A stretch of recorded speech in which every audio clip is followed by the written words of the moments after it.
Clean yourself up and get back to work, my boss hissed as her coffee dripped down my new dress, her voice loud enough for everyone at the company party to hear. This is why we don't invite assistants to these events. I looked to my mentor, Nathan, the man who had personally recommended me for this position, the one person who could have spoken up. But he just stared at his glass, pretending not to see. The room blurred as I walked out, dignity in tatters but something else taking. Root, determination. What I discovered when I returned to my desk would change everything, not just for me, but for the entire company. The Westbrook Media Annual Client Appreciation Gala was supposed to be my moment to shine, or at least to finally be seen. Before we jump back in, tell us where you're tuning in from, and if this story touches you, make sure you're subscribed. Because tomorrow, I've saved something extra special for you. After 11 months of working tirelessly as an executive assistant at one of Chicago's most prestigious advertising agencies, I had earned my invitation through merit, not charity. At least that's what I believed when Nathan Palmer, the company's creative director and my direct supervisor, had handed me the embossed invitation card 3 weeks earlier. "You've earned this, Emma," he'd said with that mentorly smile that had made me trust him from my first day. "The Ellison campaign wouldn't have landed without your research. The clients should meet the brain behind those demographics." I had spent 2 paychecks on the perfect dress, midnight blue with a modest neckline, but a silhouette that made me feel confident, professional, and perhaps for the first time since joining Westbrook, like I truly belonged. The luxury hotel, ballroom with its crystal chandeliers and floor-to-ceiling windows overlooking the city skyline, only amplified that feeling as I stepped through the doors, invitation clutched perhaps too tightly in my hand. The room hummed with the kind of energy only success and money can generate. Creative directors mingled with tech entrepreneurs. Account executives laughed with clients whose annual marketing budgets exceeded the GDP of small nations. I recognized faces from magazine covers and industry publications, people whose careers I had studied and admired from afar.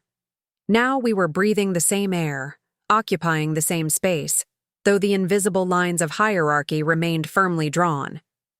I spotted Nathan across the room, engaged in animated conversation with Diane Westbrook herself, the agency's founder and CEO. She was exactly as intimidating in person as her reputation suggested. Tall, impeccably dressed in a tailored white suit that somehow didn't show a single wrinkle, her silver bob cut with precision that matched her famously exacting standards. I had only encountered her 3 times in my months at the company, brief moments in elevators or hallways where her eyes had slid over me with the practiced indifference of someone who doesn't register people below a certain rank. First time at the big event? I turned to find Raj from the design team beside me, offering a flute of champagne which I gratefully accepted. "That obvious?" I asked, taking a sip to calm my nerves. Everyone remembers their first Westbrook Gala, he said with a knowing smile. "Word of advice, stick to the edges for the first hour. Diane does her rounds counterclockwise. By the time she reaches this section, she'll have had enough champagne to actually remember your name if Nathan introduces you." I laughed, grateful for the insider intelligence. "Speaking from experience?" 3 years of it, he confirmed. Took me that long to get invited, and another year before she stopped calling me the Photoshop guy. His smile faltered slightly. "Just be careful around her tonight." The Ellison loss has her on edge. "Loss?" I frowned. "But we landed Ellison. The contracts were signed last week." Raj's expression shifted to something unreadable. "Right, of course. Forget I said anything. Too much champagne already." He excused himself quickly, disappearing into the crowd before I could question him further. His warning left me unsettled, but I didn't have time to dwell on it. I needed to circulate, to make the most of this rare opportunity to be visible.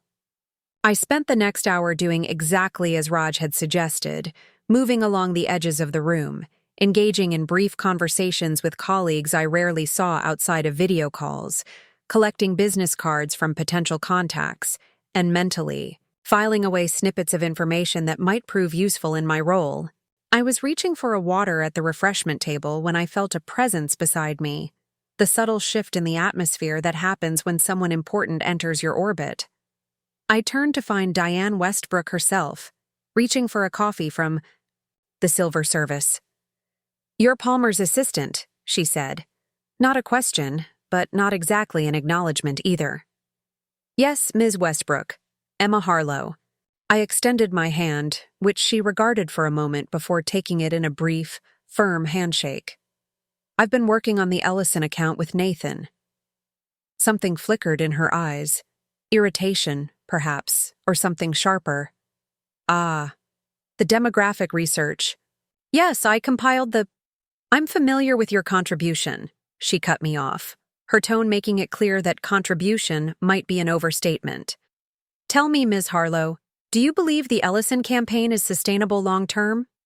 The question caught me off guard. It wasn't what I expected from a first real conversation with the CEO, especially not at what was essentially a celebration of that very campaign. "I believe it's aligned with their core values and target demographics," I answered carefully. "The initial metrics show strong engagement, though I'd recommend a reassessment at the 3-month mark to adjust for—" "Core values," she repeated, something like amusement coloring her voice. Interesting perspective from someone who's only seen the surface-level briefs. Before I could respond, Nathan appeared beside us, his timing seemingly miraculous. "Diane, I see you've met our secret weapon," he said smoothly, placing a hand on my shoulder that felt both protective and restraining. "We were just discussing the Ellison campaign," Diane replied, her eyes never leaving my face. "Your assistant has some optimistic views on its longevity." Nathan's hand tightened slightly on my shoulder.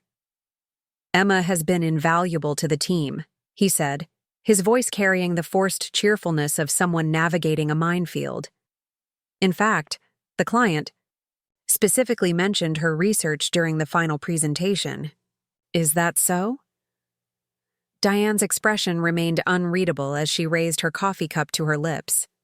"Well then, we should all be grateful for such dedicated support staff."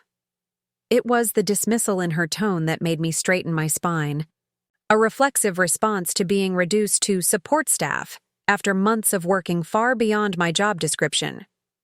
I took a half step forward, intent on politely but firmly highlighting my actual contributions, when disaster struck. My movement disturbed Nathan's arm as he was reaching for his own drink, causing him to bump into Diane just as she was lowering her coffee cup. The collision wasn't dramatic, merely a slight jostling, but it was enough. Coffee splashed over the rim of her cup, spattering across the pristine white of her suit jacket and cascading onto my dress in dark rivulets. Time seemed to slow as I watched the stain spread across the fabric I had so carefully selected, the material I couldn't really afford but had purchased anyway, because I wanted to belong in this room, with these people. The immediate gasps from nearby attendees brought time crashing back to normal speed. "I'm so sorry," I began, already reaching for napkins from the table. "Let me help." "Don't touch me." Diane's voice cut through the murmurs like a blade, sharp and cold and precise. She set down her cup with deliberate control, eyes never leaving mine as she did. The surrounding conversations had ceased entirely, creating a pocket of silence that seemed to expand around us. "Ms. Westbrook, it was an accident," I tried again, aware of how many eyes were now fixed on this unfolding scene. "Clean yourself. Up and get back to work," she said, her voice pitched perfectly to carry to the farthest corners of the suddenly quiet room. "This is why we don't invite assistants to these events." The words landed like physical blows, each one precisely targeted to maximize humiliation. I stood frozen, napkins clutched uselessly in my hand, as I watched her brush ineffectually at her ruined jacket. "Someone get me a towel," she commanded, and instantly 2 servers materialized with cloths. No one moved to help me. No one even looked at me directly anymore, their gazes sliding past as if I had become invisible, or worse, an embarrassment they didn't want to acknowledge. Preparing and narrating this story took us a lot of time, so if you are enjoying it, subscribe to our channel. It means a lot to us. Now back to the story. I turned to Nathan, certain that he would step in, say something to diffuse the situation, or at least acknowledge that the spill had been an accident caused by multiple factors, not some act of incompetence on my part. Our eyes met, and for a moment, I saw something like regret flash across his face. "Nathan," I said quietly, my voice steady despite the humiliation burning through me. "Say something." He glanced at Diane, who was now being escorted toward the restrooms by her assistant, then back at me. He took a small step back, creating distance between us that felt vastly larger than the physical space. "You should probably clean up," he said, his voice lowered but still audible to those nearby. "We can discuss this on Monday." "Discuss what?" I pressed, disbelief making my voice sharper than intended. "That I was publicly humiliated for an accident?" His expression hardened slightly, professionalism sliding into place like a mask.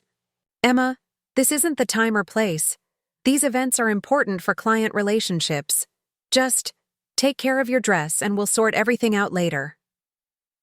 With that, he turned away, immediately engaging the nearest client in conversation. As if nothing had happened, as if I weren't standing there with coffee soaking through expensive fabric and dignity in tatters. I made my way to the restroom in a daze, conscious of whispers that followed me, the quick glances and quicker aversions of eyes. In the harsh fluorescent lighting, I assessed the damage. The dress was ruined, the stain too dark and widespread to be masked. But it was my reflection that truly startled me. Flushed cheeks, eyes bright with unshed tears, but something else too, something harder and colder taking shape beneath the embarrassment. I had worked 14-hour days for this company. I had sacrificed weekends, relationships, even my graduate studies to prove myself valuable. I had believed Nathan when he said talent would be recognized regardless of title or position. I had believed in meritocracy, in fairness, in the idea that hard work would eventually overcome prejudice and hierarchy. How naive I had been, as I dabbed uselessly at my dress. A text message illuminated my phone screen. From Nathan. "Think it's best if you call it a night. We'll regroup Monday. Don't worry about this. Water under the bridge." Water under the bridge. As if my public humiliation was a minor inconvenience, something to be dismissed and forgotten by Monday morning. As if I should be grateful for the permission to slink away without further consequence. I stared at my reflection again, watching, as something shifted in my expression.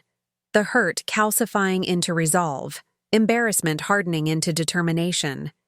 I would not cry in this bathroom. I would not give them the satisfaction of breaking me. Instead, I dried my hands, straightened my spine, and made a decision. I would return to the office and collect my things. Not to resign. That would be too easy, too expected. No, I needed to regroup, to think clearly away from the suffocating atmosphere of false sympathy and real judgment. What I couldn't know as I left the hotel, head held high despite the stained dress and wounded pride, was that this humiliation was about to set in motion a chain of events that would transform not just my career, but the entire power structure of Westbrook Media. And it would begin with what I was about to discover when I returned to my eerily quiet office that night. The Westbrook Media building stood eerily quiet when I arrived, a stark contrast to its usual daytime bustle. The security guard barely glanced at my stained dress as I swiped my key card, offering only a perfunctory nod as I passed. The elevator ride to the 14th floor felt interminable, each floor's soft chime marking the ascent toward a decision point I couldn't yet fully articulate. Our office occupied the entire floor, open concept with glass-walled conference rooms and executive offices lining the perimeter. During business hours, it hummed with creative energy, but at night it transformed into something almost reverent. The the skyline visible through floor-to-ceiling windows, city lights replacing the harsh fluorescence that normally illuminated our workspace. I made my way to my desk, located just outside Nathan's office, close enough for convenience but positioned so that visitors would encounter me first, a human buffer between the creative director and unwanted interruptions. The irony wasn't lost on me as I slumped into my ergonomic chair, still in my ruined dress, coffee stain now dried to an ugly brown bloom across the fabric. What exactly had I expected from Nathan? This question circled my thoughts as I mechanically gathered personal items from my desk. A framed photo of my sister's graduation, a potted succulent that had somehow survived months of irregular watering, a mug from my previous job that read, "Actually, I can." Had I truly believed he would stand up to Diane Westbrook, the company's founder and CEO, over something as seemingly trivial as a coffee spill? Yes.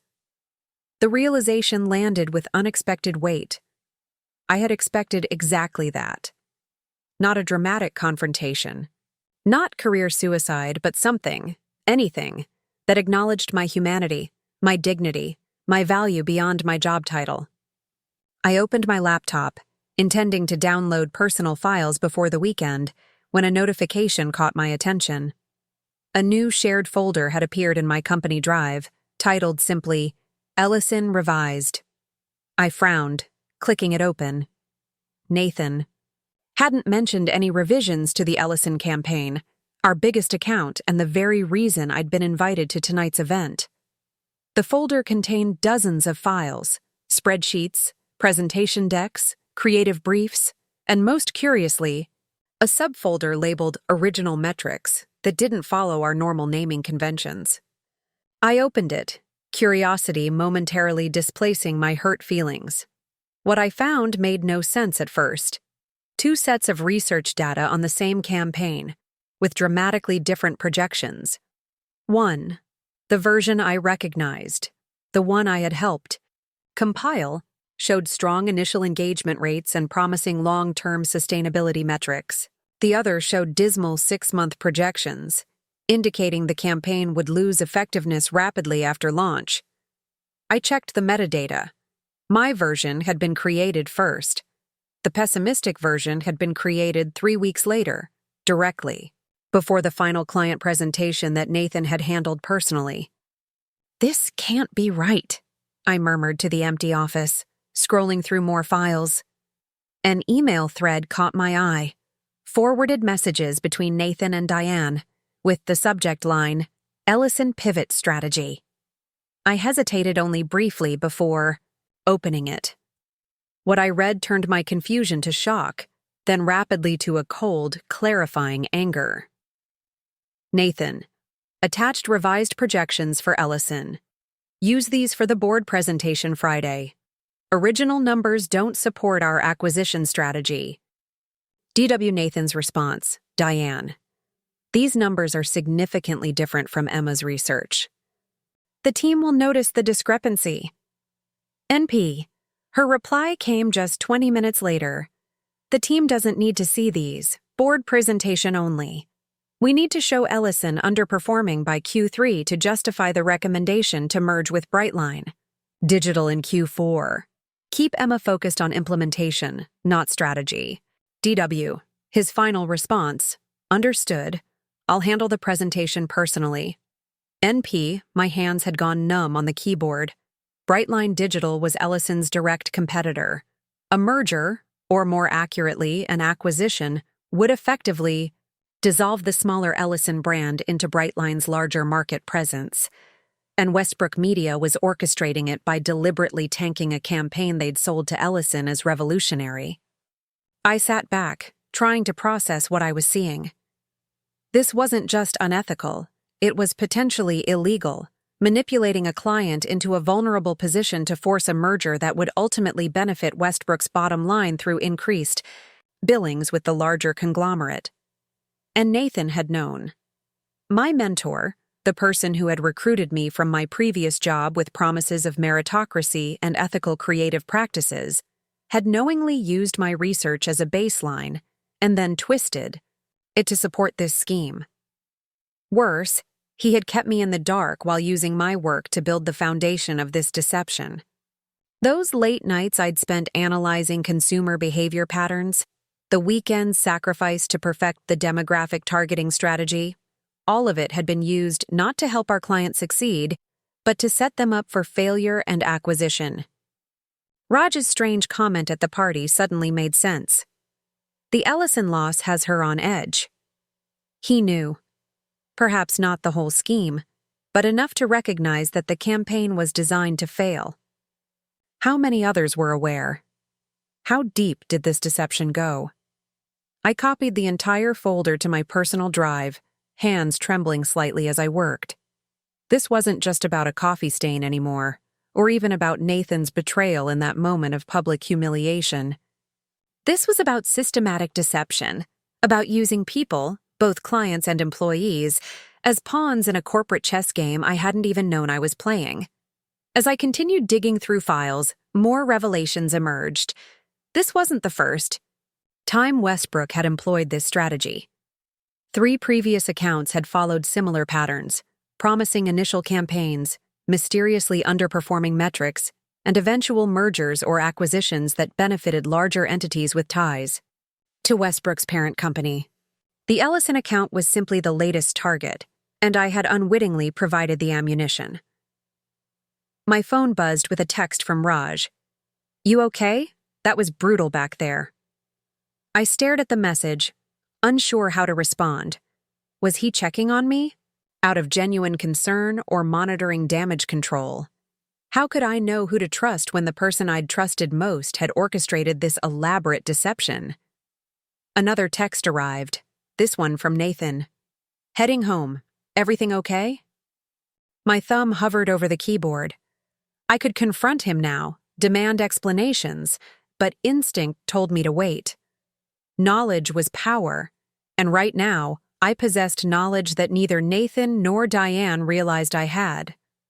Once I revealed that, the dynamic would shift irrevocably. Instead, I typed, "Fine, just collecting some things from my desk. See you Monday." His response came quickly. "That's the spirit. This will blow over, promise." The casual dismissal in those words, "blow over," ignited something in me that transcended anger. This calculated betrayal of both professional ethics and personal trust couldn't simply blow over. It required a response, one that matched the deliberate nature of their actions. I gathered my things, including a flash drive now containing copies of the incriminating files, and took one last look around the darkened office. The space felt different now, as if the physical environment itself had been complicit in the deception. The sleek modern furniture, the inspiring quotes stenciled on exposed brick walls, the carefully curated artwork celebrating creativity and innovation, all of it seemed hollow, a stage set designed to mask the ruthless calculations happening behind closed doors. The security guard barely looked up as I left the building, giving no indication that he noticed the transformation that had occurred since I entered. But something fundamental had shifted. I stepped onto the sidewalk not as the eager, trusting assistant who had spent beyond her means on a dress to impress people who saw her as disposable, but as someone with clear eyes and a clarifying purpose. The disillusionment was complete. The myths I had believed about meritocracy, about loyalty, about professional ethics, all shattered beyond repair. Nathan wasn't a mentor, but a manipulator. Diane wasn't a demanding but fair leader, but a calculating strategist willing to sacrifice clients and employees alike. Westbrook Media wasn't an ethical creative powerhouse, but a machine designed to extract value without creating it. As I hailed a cab, I made a decision. I wouldn't resign in a blaze of righteous indignation. I wouldn't confront Nathan with what I knew, demanding explanations that would inevitably come packaged in rationalizations about business realities and market forces. I wouldn't even go to Ellison directly, though part of me burned to warn them of what was coming. No, this situation called for something more measured, more strategic, an approach that matched the calculated nature of the deception itself. They had played a long game with people's livelihoods and reputations. I would need to be equally patient, equally strategic. The cab pulled away from the curb, carrying me toward my apartment and away from the building that had housed so many of my professional hopes and aspirations. But unlike when I had left the gala earlier that evening, I didn't feel defeated. The humiliation had crystallized into something harder, something with edges sharp enough to cut through the comfortable falsehoods I had accepted for too long. Tomorrow would bring clarity and planning. Tonight, I would sit with this new reality, this disillusionment that felt strangely like awakening. The myths had crumbled, but in their place stood something more valuable: truth and the freedom that comes with seeing things as they truly are. Sleep eluded me that night. I lay awake in my apartment, the events of the evening replaying in endless variations. The coffee spill, Diane's cutting words, Nathan's betrayal, both in the moment and, I now knew, over months of calculated deception. My mind cycled through these scenes until they blurred together into a singular tapestry of humiliation and revelation. When dawn finally crept through my blinds, I rose exhausted but paradoxically energized. I made coffee mechanically, then caught myself staring at the dark liquid in my mug, remembering how it had looked spreading across Diane's pristine white suit, across my carefully chosen dress. Such a small thing to trigger such momentous consequences. I pulled out my laptop and inserted the flash drive containing the copied files. Part of me still hoped I'd misunderstood, that there was some benign explanation for the contradictory data and damning emails. But morning light brought no alternative interpretations.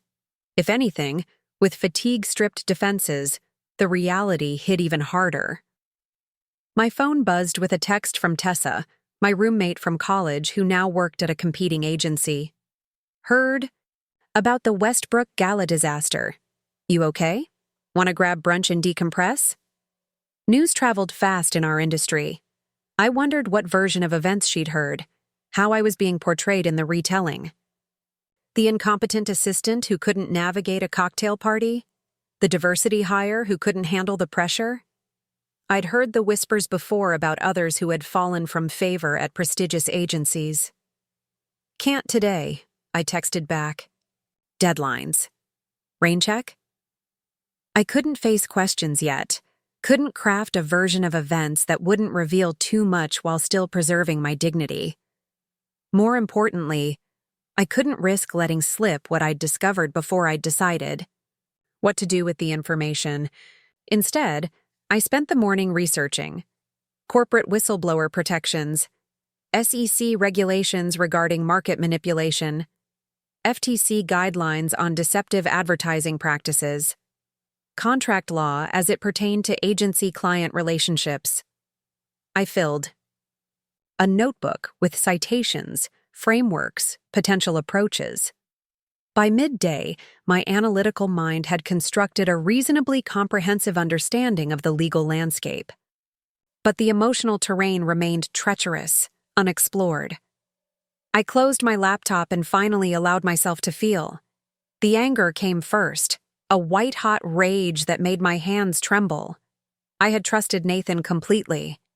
When he'd recruited me from my previous position, I'd believed his enthusiastic assessment of my potential, his promises about Westbrook's meritocratic culture. I'd defended him to friends who warned about cutthroat agency environments, insisted he was different, that he valued substance over style, ethics over expedience. What a fool I'd been. The recognition of my own naivety triggered a wave of shame so intense it left me breathless. All those extra hours, the personal sacrifices, the eager puppy routine, rushing to satisfy his every request, anticipating needs, before they were voiced, treating his professional approval as the ultimate validation. I had surrendered my power so completely, and for what? For the occasional good job and the promise of advancement that had likely never been genuine. The shame transmuted quickly to self-directed anger. Why hadn't I questioned things sooner? The inconsistencies had been there. Projects I wasn't allowed to see through to completion, client meetings I was mysteriously excluded from at the last minute, data that disappeared into presentations I never saw in final form. I had rationalized each instance, created explanations that preserved my belief in the system, in Nathan, in my own judgment. I threw my coffee mug into the sink where it shattered satisfyingly, the crash echoing off the apartment walls. "Damn it!" I shouted to the empty room, the release of vocalized anger momentarily cathartic. My phone buzzed again, another text. From Nathan. "Hope you're feeling better today. Remember, Monday is the Bright Line briefing. Need you at your best." The Bright Line briefing, of course, the next phase in their plan. I was expected to help orchestrate the demise of our own client, to be complicit in the very deception that had been hidden from me. The audacity of it triggered a new wave of anger, but something else too, a cold, clarifying purpose. I didn't respond to the text. Let him wonder. Let him assume I was still the predictable, eager-to-please assistant he thought he knew. That perception was now an asset, perhaps my only one. I changed into running clothes and left the apartment, needing physical movement to process the emotional turbulence. The lakefront path was crowded with Saturday joggers, but I barely registered them as I pushed myself to a punishing pace, feet pounding against concrete in rhythm with my racing thoughts. By the third mile, the physical exertion had cleared, some of the emotional static. I slowed to a walk, breathing hard, sweat cooling rapidly in the lake breeze. A strange calm had settled over me. Not peace exactly, but something adjacent to it. Clarity. I found a bench overlooking the water and sat, watching boats drift across the horizon. The immensity of the lake put things in perspective. Westbrook Media was just one agency in one industry in one city. What happened there mattered, yes, but it didn't define the entirety of my professional existence. I had options, resources, skills that existed independent of Nathan's validation or Diane's approval. This realization that my value wasn't determined by their assessment landed with unexpected force. For nearly a year, I had calibrated my self-worth according to feedback from people who had been manipulating me. I had internalized their metrics of success, their definitions of value, their hierarchies of worth. No more. A plan began to form, still nebulous but gaining definition with each passing moment. I wouldn't quit. That would accomplish nothing. I wouldn't confront them directly. That would only alert them to my knowledge without creating meaningful change. I wouldn't go to Ellison immediately. They might not believe an assistant over established executives, and even if they did, the legal protections for whistleblowers were strongest within a formal investigation. No, I needed to be strategic, methodical. I needed to gather more evidence, establish a clearer pattern, build a case that couldn't be dismissed as the grievance of a disgruntled employee. As I walked home, physically exhausted but mentally energized, I realized that my emotional response had completed its trajectory. I had moved through anger, shame, and betrayal to arrive at something more potent: resolve. My phone registered 5 missed calls when I checked it upon returning to my apartment. 3 from Tessa, 1 from my sister, and 1 from an unknown number. A voicemail notification blinked insistently. I played it, surprised to hear Raj's voice. "Emma, it's Raj from Design. Look, I heard what happened at the gala. It was way out of line. Well, there are things happening with the Ellison account that don't add up. If you want to talk, call me. Use my personal number, not the work line." I saved the message but didn't return the call immediately. Trust had become a luxury I couldn't afford to extend without careful consideration. Raj might be a potential ally, or he might be testing me, sent by Nathan or Diane to assess how much I knew or suspected. Instead, I showered and changed, then spent the afternoon mapping out what I knew versus what I needed to discover. I created a timeline of the Ellison account, noting discrepancies between the official narrative and what I'd uncovered. I listed potential sources of additional information, weighing risks against potential insights. By evening, my apartment had transformed. Sticky notes covered one wall in a makeshift investigation board. My dining table had disappeared beneath. Printouts of emails, data projections, and regulatory guidelines. I had moved beyond the initial emotional response to something more sustainable. A controlled, channeled intensity that would fuel the work ahead. My phone buzzed with a final text from Nathan before I silenced it for the night. Diane mentioned possibly having you handle some of the Brightline onboarding paperwork. Great opportunity to get client-facing experience. We can discuss Monday. The transparency of the manipulation would have been almost comical if it weren't so insulting. They weren't just continuing their scheme. They were attempting to make me an active participant, perhaps creating a paper trail that would implicate me if things went sideways. I placed the phone face down on my nightstand and turned away from it. Tomorrow would bring new challenges, new decisions, new information. But tonight, I had processed the emotional earthquake, had felt the foundations shift and settle into new configurations. The person who would walk into Westbrook Media on Monday morning was not the same person who had left the gala in humiliation. That version of me had believed in mentorship, in corporate ethics, in paying dues and earning recognition. This version understood the reality of power dynamics, recognized manipulation for what it was, and most importantly, knew that true strength came not from external validation, but from unwavering adherence to one's own moral compass. As I finally drifted toward sleep, one thought crystallized with perfect clarity. They had shown me exactly who they were. Now it was time to show them who I had become. Sunday morning brought unexpected clarity after a night of dreamless sleep. I woke with the certainty that before taking any action, I needed more information. Not just about the Ellison account, but about the full scope of Westbrook's operations. The flash drive contained damning evidence, certainly, but it represented just one instance of what I suspected was a pattern. After careful consideration, I decided to return Raj's call. If he was testing me on behalf of Nathan or Diane, I could still control the narrative by expressing appropriate concern about Ellison's campaign performance without revealing what I knew about the intentional manipulation. "Emma," he answered on the second ring, his voice hushed despite it being the weekend. "Thanks for calling back. Are you somewhere you can talk freely?" An odd question that immediately raised my guard. "I'm at home. What's going on, Raj?" He exhaled audibly. "Look, I've been wanting to talk to someone about this for weeks, but I wasn't sure who I could trust. After what Diane did to you at the gala, well, it made me realize that none of us are safe as long as we're keeping her secrets." "What secrets exactly are we talking about?" I kept my tone neutral, neither confirming nor denying knowledge of anything unusual. "The creative team was told to deliberately underperform on the Ellison campaign," he said, the words tumbling out in a rush.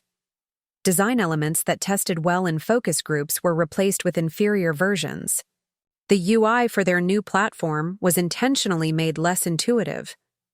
We were told it was a strategic pivot, but that makes no sense unless someone wants the campaign to fail, I finished. Decision made. "Have you seen the revised projection data for Q3? "No, that's above my clearance level. But I've been in meetings where Tyler from accounts kept emphasizing how the merger with Brightline would be beneficial for all parties. It felt rehearsed, like they were laying groundwork. I considered my next words carefully. I found some documents Friday night. Projection data that was manipulated to show Ellison underperforming by Q3. Emails between Diane and Nathan discussing using this as justification to push Ellison toward a merger with Brightline. Silence stretched between us. Finally, Raj spoke, his voice tight with anger. "I knew it. I knew something wasn't right. They've done this before, haven't they? With Meridian Tech last year. We lost that account so suddenly, and then 3 months later they were acquired by TechSphere, another Westbrook client." This was new information. Confirmation of my suspicion that Ellison wasn't an isolated incident. "Do you have any documentation about Meridian?" I asked. "Not directly, but Vanessa in accounts might." She handled both accounts and made a comment once about how convenient the timing was. I didn't think much of it then, but now? We arranged to meet for coffee later that afternoon at a cafe far from any of the usual agency haunts. Before ending the call, Raj added, "Be careful, Emma. I think the reason Diane reacted so strongly to that spill wasn't just about her suit. It was about control. She can't stand when things don't go according to her plan." After hanging up, I spent the morning creating a secure digital workspace where I could organize the growing evidence. If Raj was genuine, and my instincts suggested he was, then we might be looking at a pattern of corporate manipulation spanning multiple accounts and several years. The cafe Raj had suggested was a small independent place in a residential neighborhood, the kind of spot unlikely to be frequented by Westbrook employees. I arrived early, selecting a table in the back corner with a view of both the entrance and the rear exit. Paranoid, perhaps, but recent events had justifiably eroded my trust. Raj arrived 10 minutes late, looking over his shoulder as he entered. He spotted me and wove between tables, clutching a messenger bag close to his side. "Sorry," he said, sliding into the chair opposite mine. "Wanted to make sure I wasn't followed." "Are things really that cloak and dagger?" I asked, trying to lighten the mood despite my own precautions. His expression remained serious. "Maybe not, but I've worked at Westbrook for 3 years, and I've seen 7 people unexpectedly resign after raising questions about account management decisions. The official story is always that they got better offers, but the timing never felt coincidental." He unzipped his bag and removed a folder, sliding it across the table. "I couldn't access the financial projections, but I did pull together all the creative briefs and revision histories for both Ellison and Meridian. Look at the pattern of changes." I opened the folder to find printouts meticulously annotated, with yellow highlighter and margin notes. Raj had documented every instance where winning design elements had been modified to less effective versions, where successful messaging had been diluted, where user experience had been compromised. "The changes always came after initial success metrics," he explained, voice low. "It's like they wanted to prove the concept was sound before deliberately sabotaging it. That way the client couldn't claim the strategy was flawed from the beginning, just that it couldn't sustain results." As I reviewed the documents, a larger pattern emerged. The compromised campaigns all belonged to smaller, innovative companies in sectors where larger Westbrook clients were seeking to expand market share. In each case, the smaller company had eventually been acquired by or merged with the larger entity. "This isn't just unethical marketing," I said slowly, the full implications crystallizing. "This looks like market manipulation. They're using their position as a trusted advisor to influence corporate valuations and acquisitions." Raj nodded grimly. "And it gets worse. I did some digging into Westbrook's parent company, Criterion Holdings. Guess who sits on their board? The CEO of TechSphere, who acquired Meridian, and the majority shareholder of Integrated Media Partners, which owns 30% of Brightline Digital." The revelation hit me with physical force.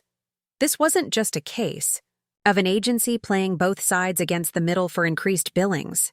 This was a coordinated strategy to devalue target companies through manipulated campaign performance, facilitating their acquisition by larger entities with direct ties to Westbrook's parent company.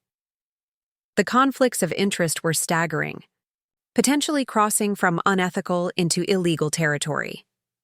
"How deep does this go?" I asked, mind racing to process the implications. "How many people at Westbrook know about this?" Raj shrugged, running a hand through his hair. "The executive team, certainly. Department heads like Nathan, probably. Below that? Hard to say. Most of us just follow directions without seeing the bigger picture." "And the clients themselves?" The acquiring companies must know. The timing is too perfect. The targets, like Ellison? I doubt it. They trust Westbrook as their agency of record. Why would they suspect their marketing partner is actively working against their interests?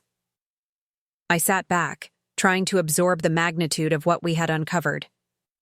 What had begun as personal humiliation at a corporate event had led to the discovery of systematic corporate manipulation, potentially affecting dozens of companies and thousands of employees across multiple industries. We need more evidence, I said finally. Concrete financial data showing the pattern, internal communications confirming intent. Without that, it's just conjecture, even with the creative revisions as supporting evidence. Raj hesitated, then leaned forward. There's someone else who might help. Vanessa Kim in accounting. She's been uncomfortable with some of the financial directives for months.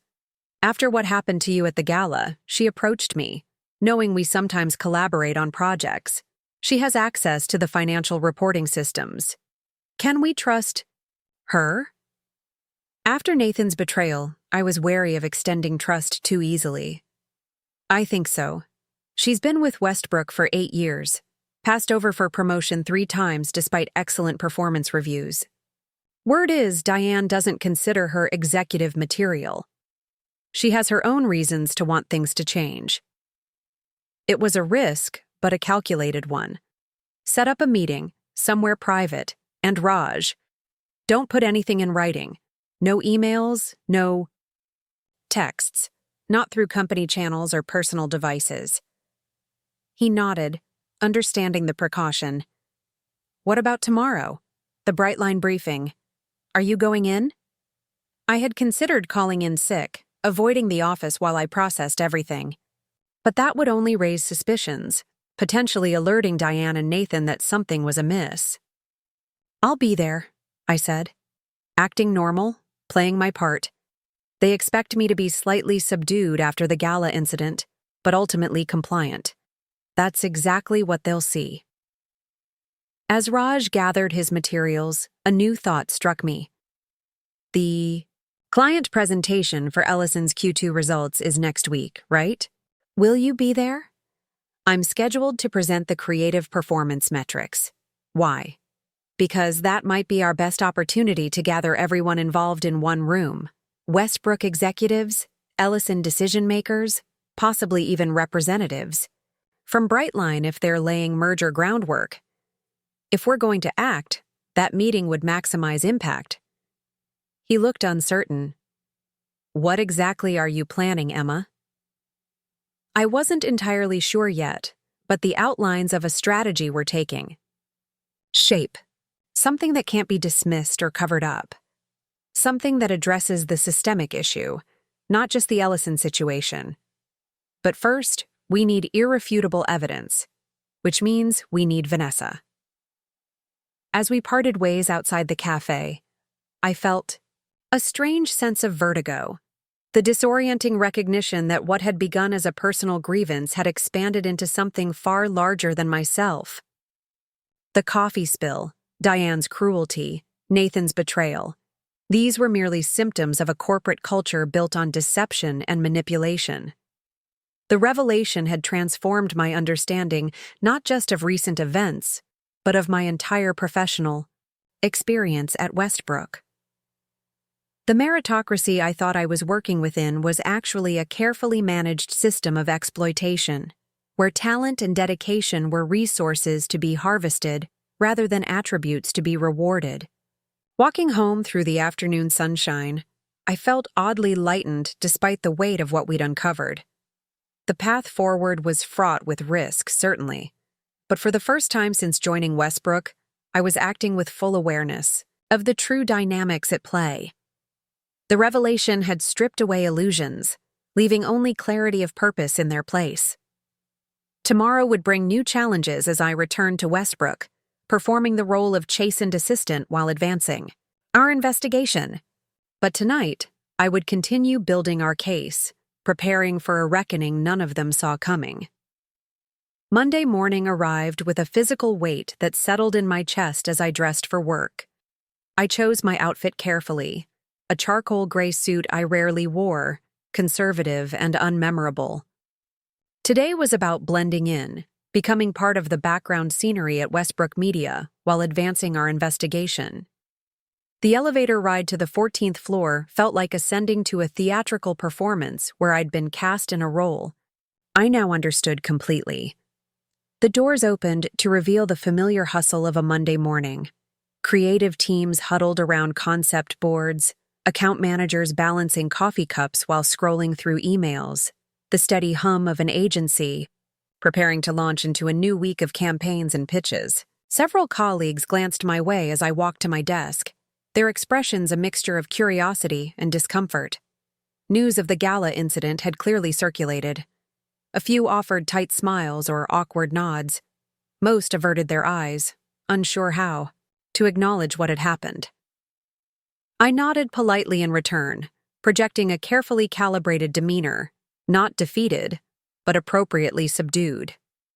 Nathan's office door was closed, his silhouette visible through the frosted glass as he spoke. On the phone, I booted up my computer and began sorting through weekend emails, settling into the routine that had defined my professional life for nearly a year. The familiarity of these actions felt surreal now, knowing what lay beneath the surface. My phone buzzed with a text from Raj. V on board. Meeting set for lunch. Same place as yesterday. So Vanessa had agreed to help. That was the first piece falling into place. I deleted the message immediately and continued working, organizing Nathan's schedule for the week ahead, including the Brightline briefing scheduled for 10:30. At precisely 9:45, Nathan's door opened. He paused in the doorway, assessing me with an expression I now recognized as calculation rather than concern. "Emma," he said, approaching my desk. "Good to see you in today. How are you feeling after Friday?" I looked up, meeting his gaze with a carefully neutral expression. "Fine, thank you. It was just an accident." "That's the spirit," he said, his relief visible. "These things happen. The important thing is how we recover, right? Professional. Resilience and all that." I nodded, offering a small smile that didn't reach my eyes. "The Brightline briefing materials are ready.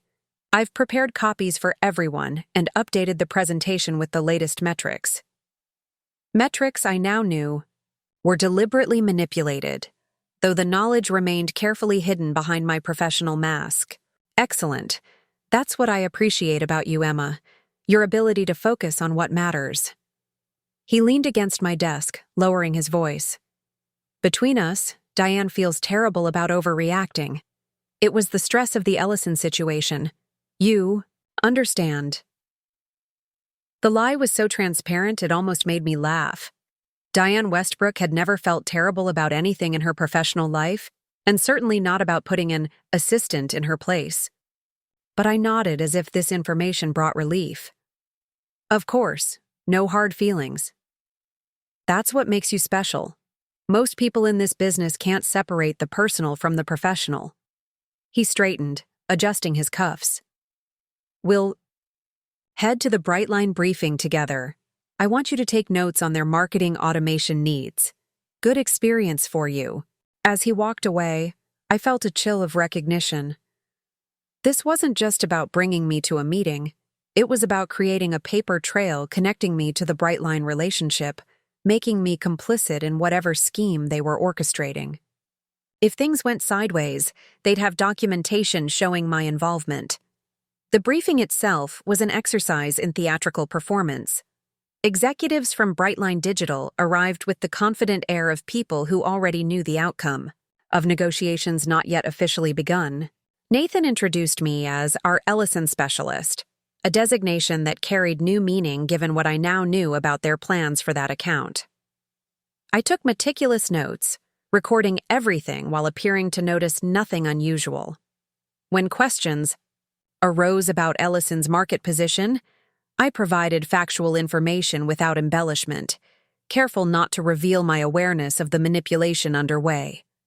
Throughout the 90-minute meeting, I felt Diane's gaze land on me periodically, assessing, evaluating, Measuring my compliance? When the Brightline team departed, Diane lingered behind. "Good work in there," she said, addressing Nathan but looking at me. "Make sure Emma has access to the integration files. We'll want to move quickly once the Ellison situation evolves." The casual reference to their client's engineered downfall sent a surge of anger through me, but I maintained my neutral expression, nodding as if receiving routine instructions. The remainder of the morning passed in a blur of tasks and meetings, each one now viewed through the lens of my new understanding. Projects I had once approached with enthusiasm now revealed themselves as components in a larger system of manipulation and control. At 12:15, I told Nathan I was stepping out for lunch. He barely glanced up from his computer, waving me off with the distracted air of someone secure in their authority. The 10-block walk to the cafe cleared my head, helping me transition from the role I was playing to the person I had become. Raj and Vanessa had secured the same corner table. Vanessa Kim was not what I had expected. Where Raj carried his anxiety visibly, tension radiating from his hunched shoulders, Vanessa projected calm confidence. Her sleek bob and precisely applied makeup suggested attention to detail, while her direct gaze conveyed immediate intelligence. "Emma," she said, extending her hand, "I've heard a lot about you, even before the gala incident." "All good, I hope," I replied, shaking her hand firmly. A slight smile crossed her face. Diane doesn't waste time complaining about mediocre employees. Her irritation is reserved for people she considers threats. This unexpected perspective momentarily shifted my understanding of the dynamics at play. "And what category do you fall into?" "Invisible," she said simply. 8 years of competence without ambition makes you part of the furniture. People talk freely when they think no one important is listening. She opened her tablet, activating privacy screen filters before turning it toward me. "These are the financial projections for Ellison, Meridian, and 2 other accounts, Pinnacle Health and Quantum Software. All 4 followed identical patterns." The screen displayed a series of graphs showing campaign performance metrics across multiple quarters. Each showed the same trajectory: strong initial performance followed by an engineered decline beginning precisely when the campaigns should have been gaining momentum. "This is from our internal reporting system," she explained. "Now compare it to what was presented to the clients." She swiped to a new set of graphs, the sanitized versions shown to Ellison and the others, where the decline appeared as a natural market response rather than an orchestrated outcome. "The manipulation goes beyond creative decisions," she continued, swiping through additional screens of financial data. "They're inflating hours, charging for services never rendered, and structuring contracts to maximize payouts during the initial successful phase." Raj leaned forward. "It's comprehensive. They're not just tanking the campaigns, they're extracting maximum profit while doing it." Vanessa nodded. "And there's more. 2 days after each campaign showed its first engineered decline, Criterion Holdings, Westbrook's parent company, adjusted its investment positions in the relevant sectors. This was the missing piece, the financial motivation beyond increased agency billings. "They're short-selling," I realized aloud, "betting against their own clients." "Exactly. Then using their insider knowledge of the manipulated campaigns to time their market moves perfectly." Vanessa's expression remained calm, but her eyes reflected deep disgust. "It's not just unethical, it's illegal. Market manipulation, securities fraud, breach of fiduciary duty." The scope of the deception momentarily overwhelmed me. What had begun as personal humiliation had led to the discovery of corporate corruption on a scale I could hardly process. The implications affected not just Ellison, but potentially dozens of companies, hundreds of employees, thousands of shareholders. "We need to take this to the authorities," Raj said, voicing what we were all thinking. Vanessa's response was measured. "We need more than graphs and spreadsheets. We need communications proving intent. Without that, Diane will claim these were legitimate strategic pivots, not deliberate sabotage." They both turned to me, waiting for my input. I realized this was the moment, the decision point that would determine not just my professional future, but my understanding of myself. I could walk away, find another job, leave this corruption behind. I could make an anonymous report and hope authorities would investigate. Or I could act decisively, using my position to expose the truth in a way that couldn't be ignored or covered up. The weight of the decision pressed on me.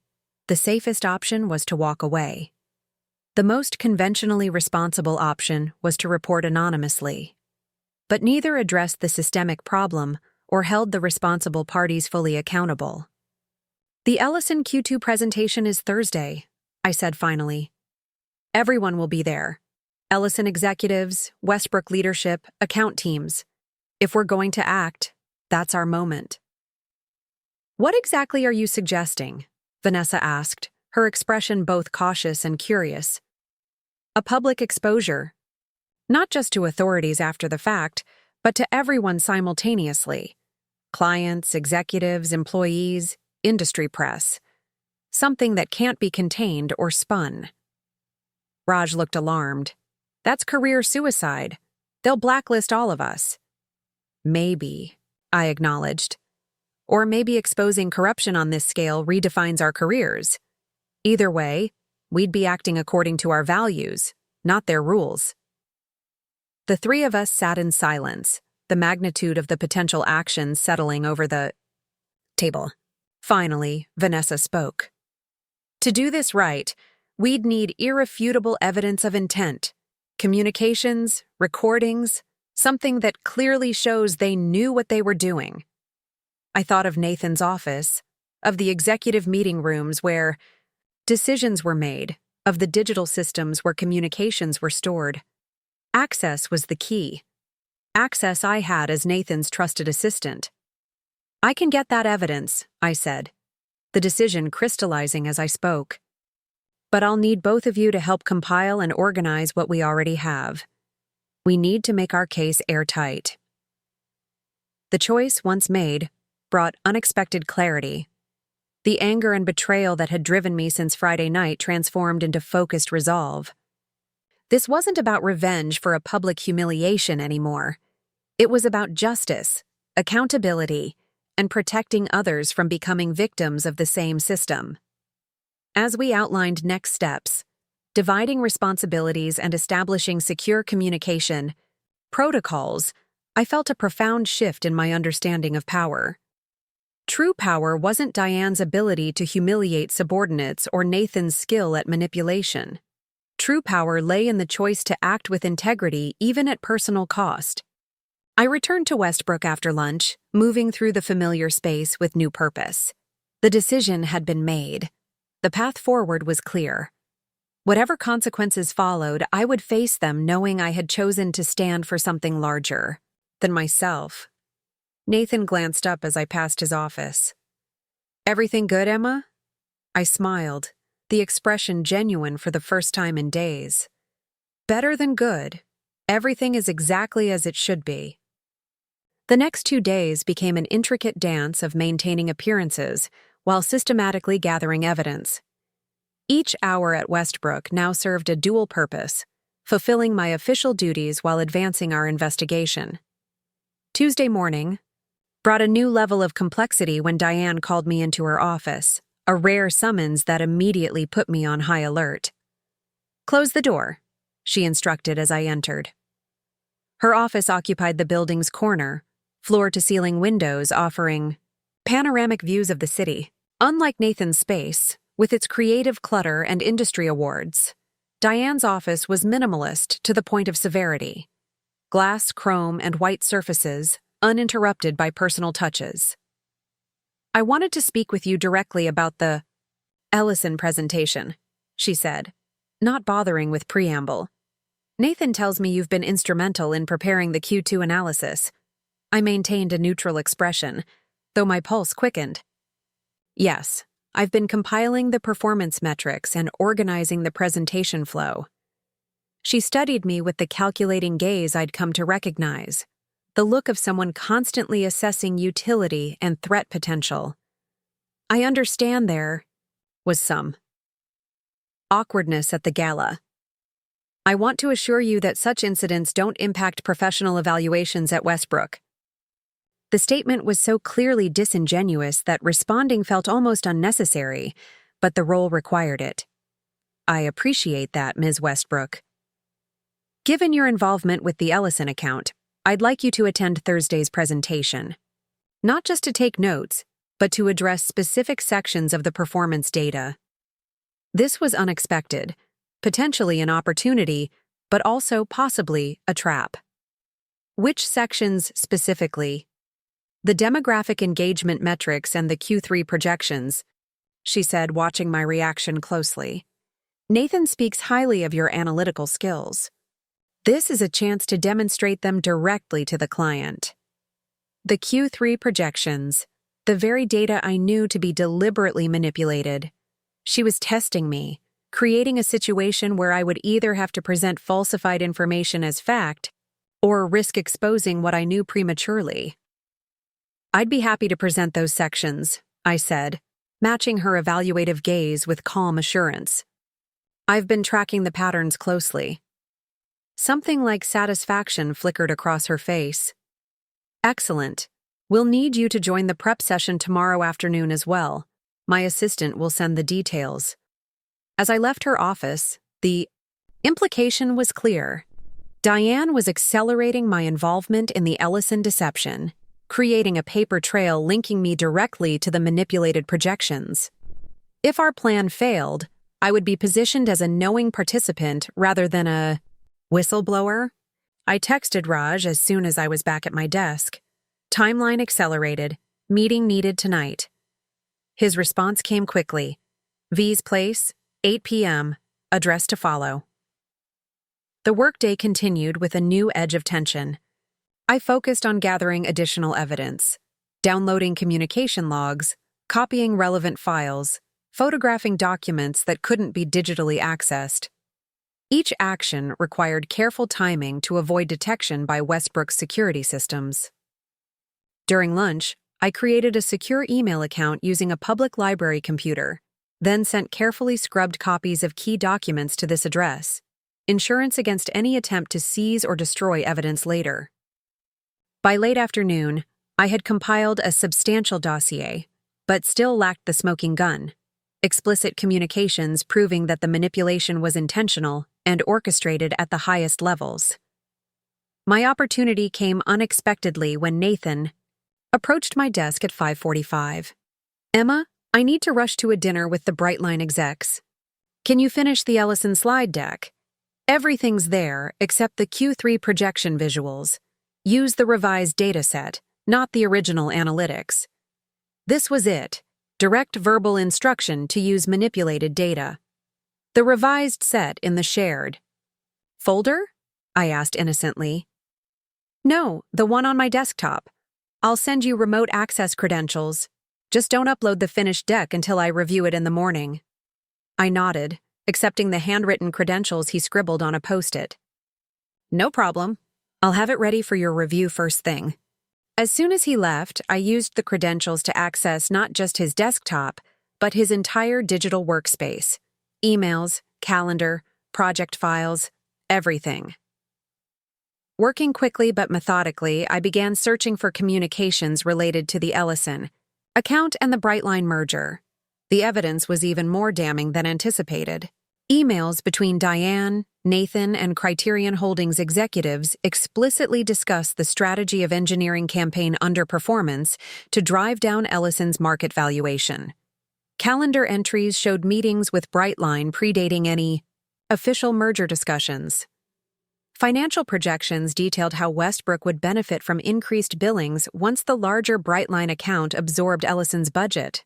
Most significantly, I found a presentation Nathan had given to Westbrook's executive team 6 months earlier, outlining what he called strategic client evolution, a euphemism for the systematic practice of identifying acquisition targets, winning their business, manipulating campaign performance, and facilitating their absorption by larger clients. The presentation included case studies of past successes, Meridian Tech, Pinnacle Health, and Quantum Software, complete with timelines showing how deliberately failed campaigns had preceded each acquisition. I downloaded everything, sending copies to both my secure email and a cloud storage account created specifically for this purpose. Then, as requested, I completed the Ellison slide deck, but I created two versions. One using the falsified data, as instructed, the other showing the true performance metrics side by side with the manipulated ones, clearly labeled to show the discrepancy. By 7:30, I had finished both the assigned task and my evidence gathering. I locked my computer, gathered my things, and headed to Vanessa's apartment, the USB drive containing our case tucked securely in an inner pocket of my jacket. Vanessa lived in a converted industrial building in a rapidly gentrifying neighborhood, the kind of space featured in lifestyle magazines showcasing urban professionals. Her loft reflected her personality, organized, elegant, and deceptively simple, at first glance revealing complexity upon closer inspection. Raj had arrived before me and was already reviewing documents at Vanessa's dining table, which had been transformed into a war room of sorts. Laptops, tablets, and paper files arranged in precise order. "You look like you've found something," Vanessa observed as I joined them. "More than something," I replied, connecting the USB drive to her computer. "Direct evidence of intent, planning, and execution." Nathan gave me access to his entire system to finish the Ellison presentation. We spent the next hour reviewing the new evidence, organizing it into categories that built our case. Strategic planning documents showing the systematic nature of the scheme, communications proving knowledge and intent at the executive level, financial records demonstrating the pattern across multiple accounts, technical documentation of how campaign performance was deliberately undermined. "This is comprehensive," Vanessa said finally, leaning back from the screen. "With this evidence, we have options for how to proceed." "What kind of options?" Raj asked, tension evident in his voice. The reality of what we were preparing to do seemed to be hitting him anew. "We could take this directly to the SEC and the FTC," she said. "Securities fraud and deceptive business practices fall under their jurisdictions. Or we could approach Ellison's leadership privately before the presentation." I considered both suggestions, weighing them against our original plan. If we go to regulators first, Westbrook's legal team will have time to construct defenses, destroy evidence, and potentially identify us as the source. If we warn Ellison privately, Diane might be tipped off by her contacts there. "So we proceed with the public exposure during Thursday's presentation?" Raj confirmed. "Yes, but with modifications based on what we now know," I said, outlining my revised approach. "Instead of just exposing the Ellison manipulation, we present the entire pattern, all 4 accounts, the executive planning documents, everything. And we don't just present to those in the room. We time it to reach multiple audiences simultaneously." Vanessa nodded, understanding immediately. "A coordinated release, financial press, industry publications, regulatory agencies, and the clients themselves, all receiving the evidence at the same moment we present it." "Exactly. No chance for containment or spin." The logistics of such coordination required precise planning. We spent the next 3 hours creating secure document packages for different recipients, drafting explanatory cover letters, establishing secure transmission methods, and setting up timed releases. Everything had to be ready to deploy at exactly 2:15 p.m. on Thursday, the midpoint of the Ellison presentation when I would be called upon to present the manipulated Q3 projections. "What about our protection?" Raj asked as we finalized the details. "Whistleblower laws have limitations, and Westbrook's legal team will come after us with everything they have." It was a valid concern. "I've consulted with an employment attorney," I admitted, preliminarily and without specifics. He confirmed that evidence of securities fraud and market manipulation would qualify for federal whistleblower protections, but advised documenting everything and having legal representation ready immediately after disclosure. Vanessa reached for her phone. My brother's law school roommate specializes in corporate whistleblower cases. Let me see if he's available for Thursday afternoon. As she stepped away to make the call, Raj turned to me. Are you sure about this? Once we do this, there's no going back. Our careers at Westbrook are over, and possibly in the industry as a whole. The question deserved honest consideration. Was I willing to sacrifice the career I had worked so hard to build? Were the principles at stake worth the personal cost? Our careers at Westbrook are already compromised, I said finally.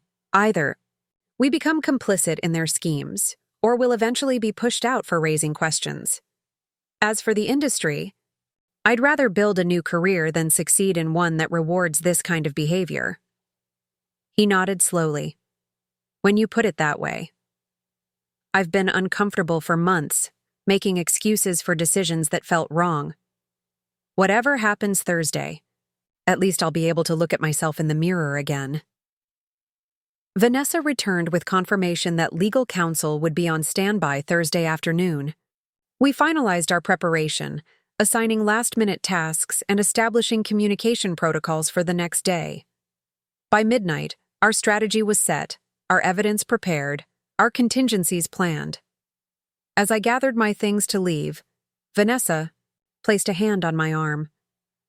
This started because Diane humiliated you publicly, she said, but it's become something much more important.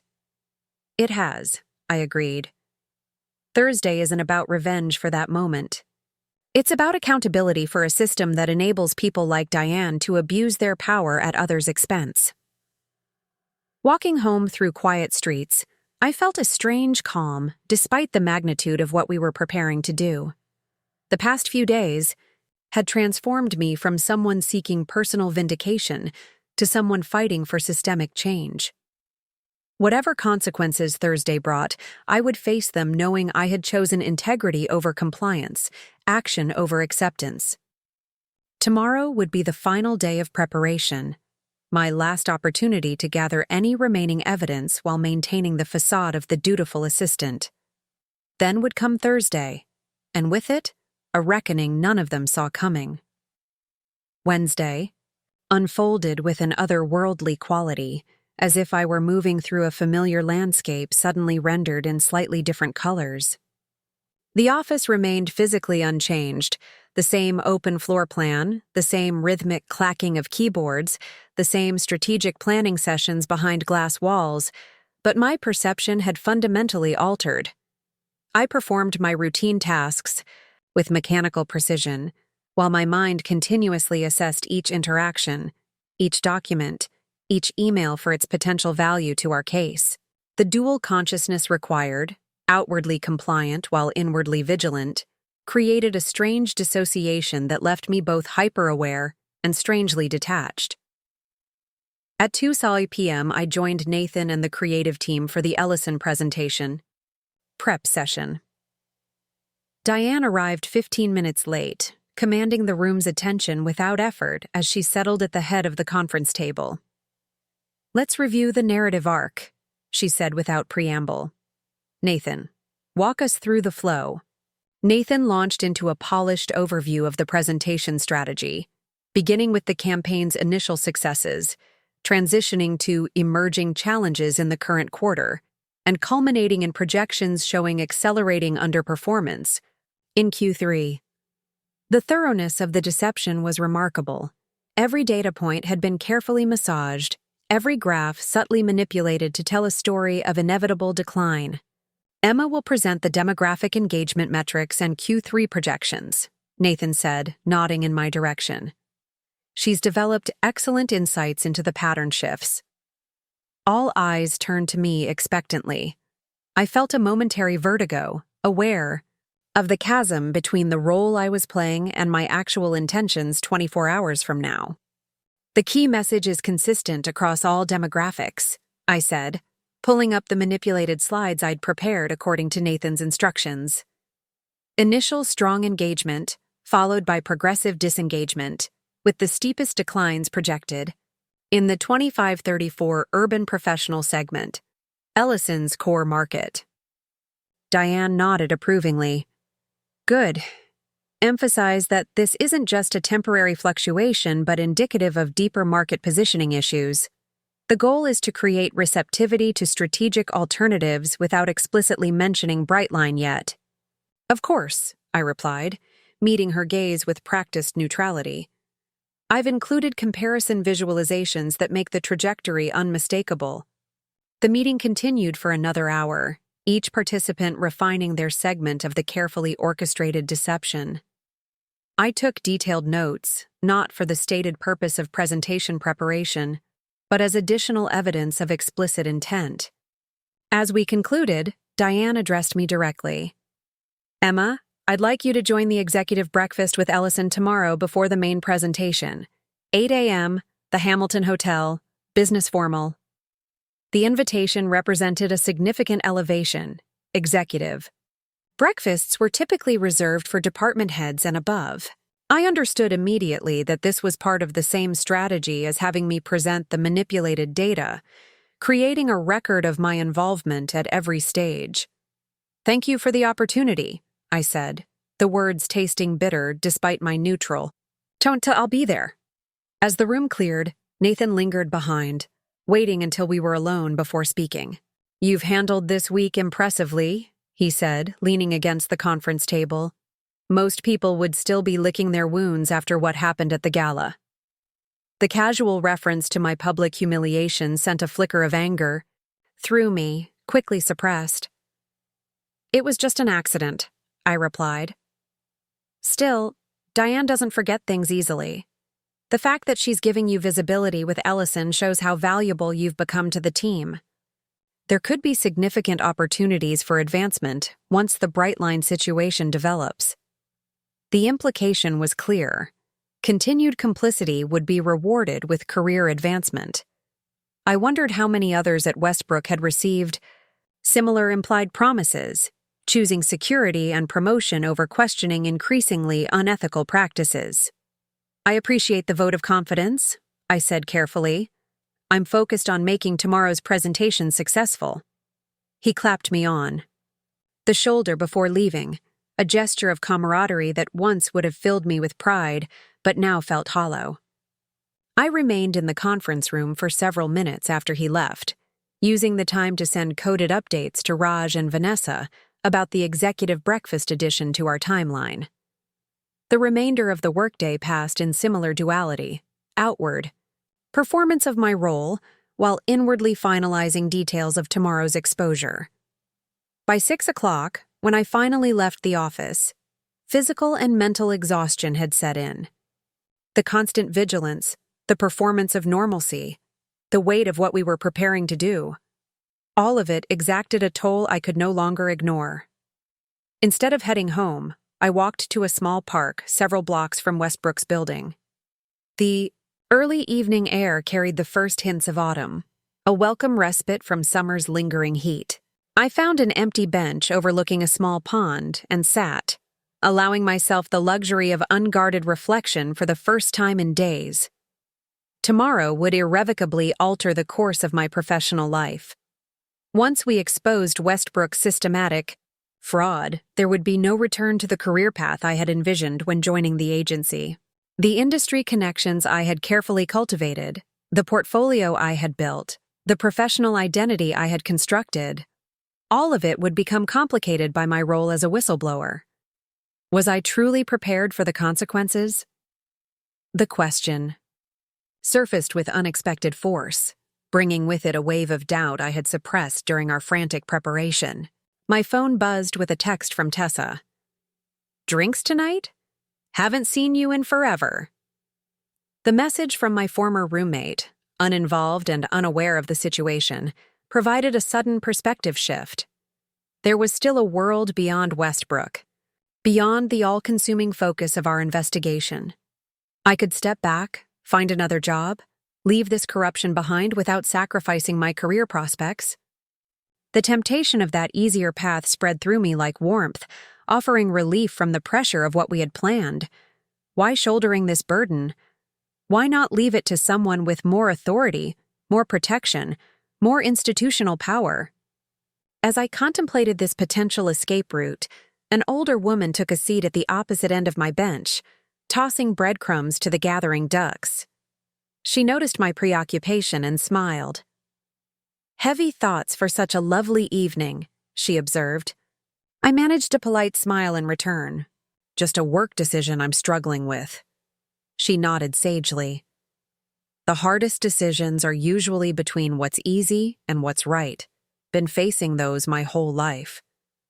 The simple wisdom of her statement cut through my rationalizations.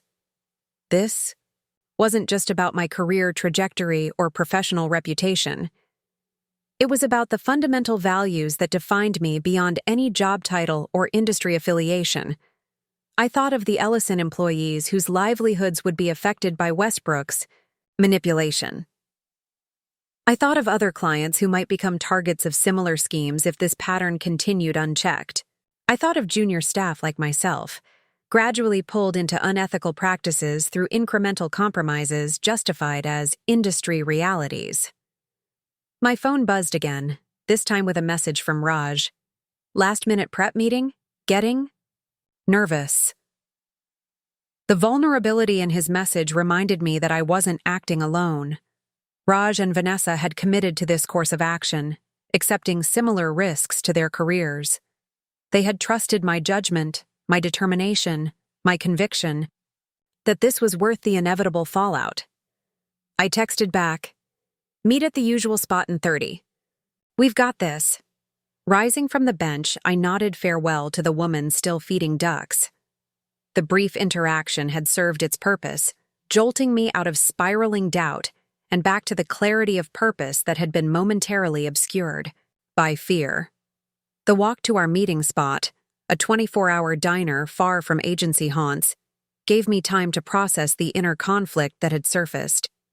The doubt wasn't about whether exposing Westbrook was the right thing to do. The evidence was clear, the ethical imperative undeniable. The conflict arose from the very human fear of consequences, of stepping into uncertainty when the comfortable alternative, however compromised, remained available. Raj was already at our usual corner booth when I arrived, fidgeting with a paper napkin he had shredded into confetti. Vanessa joined us moments later, her customary composure showing slight cracks around the edges, a tension in her shoulders, a tightness around her eyes. "Having second thoughts?" she asked directly, sliding into the booth beside Raj. "Momentary wobble," I admitted. The reality of tomorrow hit me all at once. Raj looked relieved at my honesty. "Same here. I've been alternating between absolute certainty and complete panic all afternoon." Vanessa signaled for coffee before responding. "It would be strange if we weren't experiencing doubt. What we're preparing to do carries significant risk. The question is whether those risks outweigh the cost of inaction." "They don't," I said, finding renewed conviction in articulating it aloud. "If we remain silent, we become complicit. We validate the system that rewards this behavior. We tell Diane and Nathan and everyone like them that they can humiliate subordinates, deceive clients, and manipulate markets without consequence." Raj nodded slowly, gathering the shredded napkin into a pile. "When you put it that way, the momentary discomfort of tomorrow seems worth it." "It's not just about accountability for past actions," Vanessa added, thanking the server who delivered 3 coffees. "It's about preventing future harm. How many more companies would be targeted? How many more employees drawn into unethical practices? Where does it end if nobody ever says enough?" We spent the next hour reviewing final preparations, addressing contingencies, and reassuring each other. The practical focus helped settle the emotional turbulence, grounding us in the concrete details of our plan rather than the abstract fears of its aftermath. As we prepared to leave, I shared one last thought that had crystallized during my moment of doubt in the park. "Whatever happens tomorrow, I want you both to know that I'm proud to be taking this stand with you. Not because it's easy or safe, but precisely because it isn't. Sometimes integrity means choosing discomfort over compromise. Vanessa's usually reserved expression softened. We're not just exposing corruption tomorrow. We're affirming what kind of professionals, what kind of people we choose to be. Raj straightened his shoulders, a new resolve visible in his posture. See you at the executive breakfast, Emma, and then we make history. We parted ways outside the diner, each heading home for what would likely be a restless night before tomorrow's reckoning. The inner conflict hadn't vanished entirely. Doubt rarely disappears completely in the face of difficult choices, but it had been acknowledged, examined, and integrated into a deeper commitment to our course of action. As I walked through the darkening city streets toward my apartment, I realized that this moment of questioning had been necessary. Blind certainty without examination of consequences would have been naivete, not courage. By facing my fears directly, by acknowledging the easier paths available and consciously rejecting them, I had transformed tentative resolve into genuine conviction. Tomorrow would bring whatever it would bring. The variables beyond our control were numerous, the potential outcomes impossible to predict with certainty. But the core decision, to stand for integrity even at personal cost, that I could control. That choice, at least, was entirely mine to make. And I had made it. Thursday morning arrived with the crystalline clarity that sometimes accompanies momentous days. The sky was a perfect autumn blue, the air crisp and energizing as I walked the 6 blocks from my apartment to the Hamilton Hotel. I had chosen my outfit with particular care. A charcoal gray suit with subtle pinstriping, professional, without being flashy, authoritative without being aggressive. The kind of outfit that communicated competence and confidence without drawing undue attention. The hotel's restaurant occupied its mezzanine level, an elegant space of polished wood and muted gold lighting. I arrived precisely at 7:50, early, enough to appear eager, but not so early as to seem anxious. The maitre d' directed me to a private dining room where Diane, Nathan, and 2 other Westbrook executives were already seated with 3 representatives from Ellison. Emma, glad you could join us, Nathan said, rising slightly as I approached. Let me introduce Craig Ellison, founder and CEO, Meera Patel, CMO, and Daniel Weber, their director of strategy. I shook hands with each client representative, noting the slight surprise in Craig Ellison's expression when Diane introduced me as our lead analyst on demographic engagement metrics. The elevation from assistant to analyst wasn't lost on him or on me.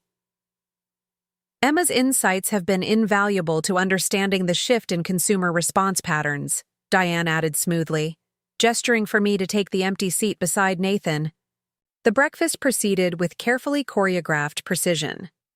Small talk about industry trends gave way to subtle positioning statements about market consolidation, creating opportunities for agile brands. Craig Ellison responded with predictable concerns about maintaining brand identity and customer loyalty in a changing landscape. That's precisely why today's presentation is so crucial, Diane said, signaling a server to refill coffee cups. The data tells a story about where your brand positioning stands relative to evolving consumer expectations. Emma will be walking you through some particularly illuminating projections this afternoon. All eyes turned to me momentarily. I smiled with practiced confidence. The patterns emerging in Q2 point to some interesting opportunities for strategic repositioning, I said, using the exact phrasing Nathan had suggested during yesterday's prep session. Looking forward to it, Craig replied, though a flicker of uncertainty crossed his features. We've invested heavily in the current positioning based on your team's recommendations. Diane smoothly redirected the conversation, but the momentary tension lingered. Craig Ellison wasn't a tech founder who had stumbled into success. He was a seasoned entrepreneur who had built his company methodically over 15 years. His instincts were clearly registering something off about Westbrook's sudden pivot from enthusiastic campaign architects to harbingers of underperformance. As the breakfast concluded, I exchanged business cards with Meera Patel, using the moment to assess whether she might be more receptive to our revelations than her colleagues. The sharp intelligence in her eyes and the precision of her questions throughout breakfast suggested she had her own reservations about Westbrook's narrative. "Your demographic analysis background is impressive," she commented, glancing at my card. "I'd love to hear more about your methodology sometime." "Perhaps after today's presentation," I replied, meeting her gaze directly. "I think you'll find the complete data picture illuminating."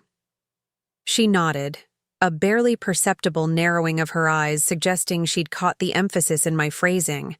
Whether that would translate to receptivity during the presentation remained to be seen. We returned to Westbrook's offices as a group. The Ellison team escorted to a VIP conference room while the Westbrook executives gathered in Diane's office for final alignment. I used the brief window to send a prearranged signal to Raj and Vanessa. Breakfast complete. Proceeding as planned. The 3 hours between the breakfast and the scheduled presentation passed in a blur of last-minute preparations. I reviewed my section of the presentation repeatedly, ensuring I could transition seamlessly from the manipulated data to the true metrics at the crucial moment. I confirmed receipt of Vanessa's message that all evidence packages were ready for simultaneous distribution. I verified that Raj had secured our technical needs for the presentation room. At 1:45, 15 minutes before the scheduled start, I made a final visit to the restroom. Locking myself in a stall, I took several deep breaths, centering myself for what was to come. The face that greeted me in the mirror as I washed my hands showed none of the turmoil beneath, just a composed professional ready to present market analysis to valued clients. The main conference room had been arranged theater-style, with Ellison's team of 8 seated in the front row facing a projection screen. Behind them sat various Westbrook team members involved with the account. Diane and Nathan occupied seats at a small table to the right of the presentation area, positioned to observe both the presenters and the client reactions. I took my place in the back row as Nathan opened the presentation with an overview of campaign performance. His smooth delivery and carefully cultivated charm created an atmosphere of collaborative problem-solving, rather than the delivery of disappointing results. While initial engagement metrics exceeded projections, we've identified emerging challenges in sustaining that momentum, he explained, transitioning to the first data visualization, a graph showing gradual performance decline. What the clients couldn't see, what only Vanessa, Raj, and I knew, was that this decline existed only in manipulated reports, not in the campaign's actual performance. The presentation continued through various aspects of the campaign, each presenter building the case for strategic reconsideration without explicitly mentioning merger possibilities. Tension gradually built in the room as the implications became clearer. Craig Ellison's expression grew increasingly troubled, while Meera Patel took notes with focused intensity. At precisely 2:10, Nathan introduced me. Next, Emma Harlow will walk you through our demographic engagement analysis and Q3 projections, which provide crucial context for our recommendations. I rose and moved to the presenter position, connecting my laptop to the presentation system. The familiar slide deck appeared on screen, the version with manipulated data showing accelerating decline across key demographics. "Thank you, Nathan," I began, my voice steady despite the adrenaline surging through my system. "Before I present these projections, I want to ensure we're all working with accurate information." Nathan's brow furrowed slightly at this unscripted opening, but he maintained his professional smile. I continued, clicking to advance the slide. Instead of the expected graph, the screen displayed 2 data visualizations side by side, labeled Manipulated Projections and Actual Performance. A collective intake of breath rippled through the room. Nathan half rose from his seat, confusion rapidly transforming to alarm. "What you're seeing," I said, my voice clear and measured, "is the difference between the data I was instructed to present today and the actual performance metrics of your campaign, which continues to exceed all." Original projections. Diane stood abruptly. There seems to be some confusion. Perhaps we should take a brief recess? There's no confusion, Ms. Westbrook, I replied, clicking to the next slide. A series of emails between Diane, Nathan, and Criterion Holdings. Executives explicitly discussing the engineered performance decline. These communications clearly established that Ellison's campaign was deliberately sabotaged to devalue the company and facilitate its acquisition by Brightline Digital. The room erupted in stunned reactions. Craig Ellison rose to his feet, demanding to see the emails more clearly.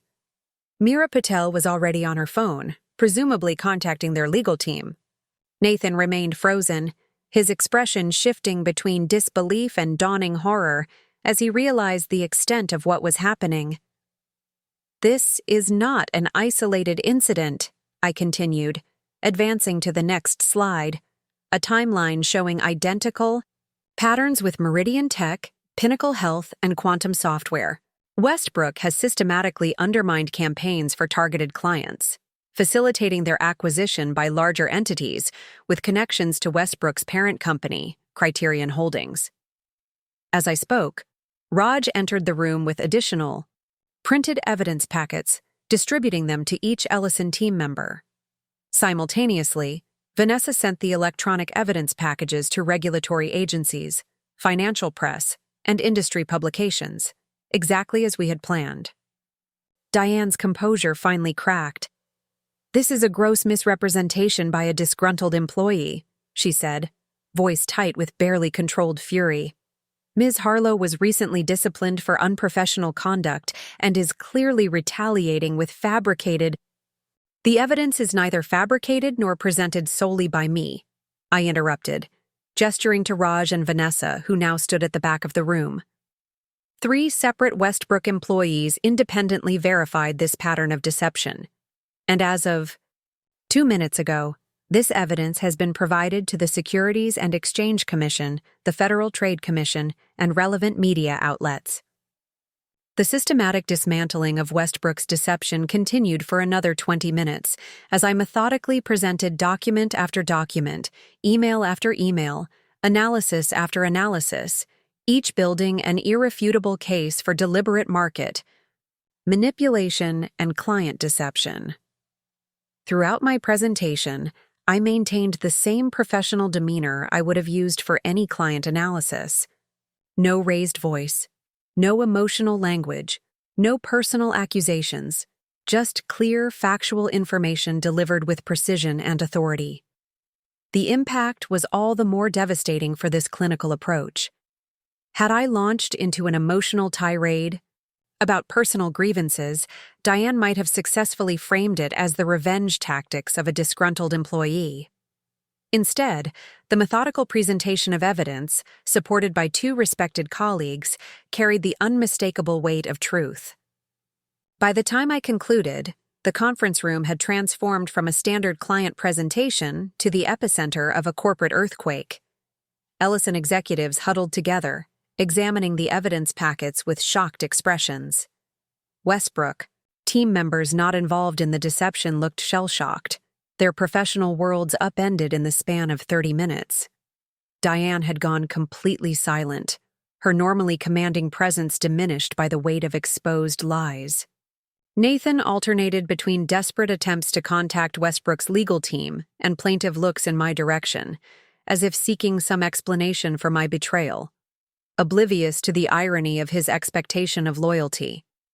Craig Ellison was the first to break the stunned silence that followed my presentation. "I want our legal team here immediately," he said to his assistant.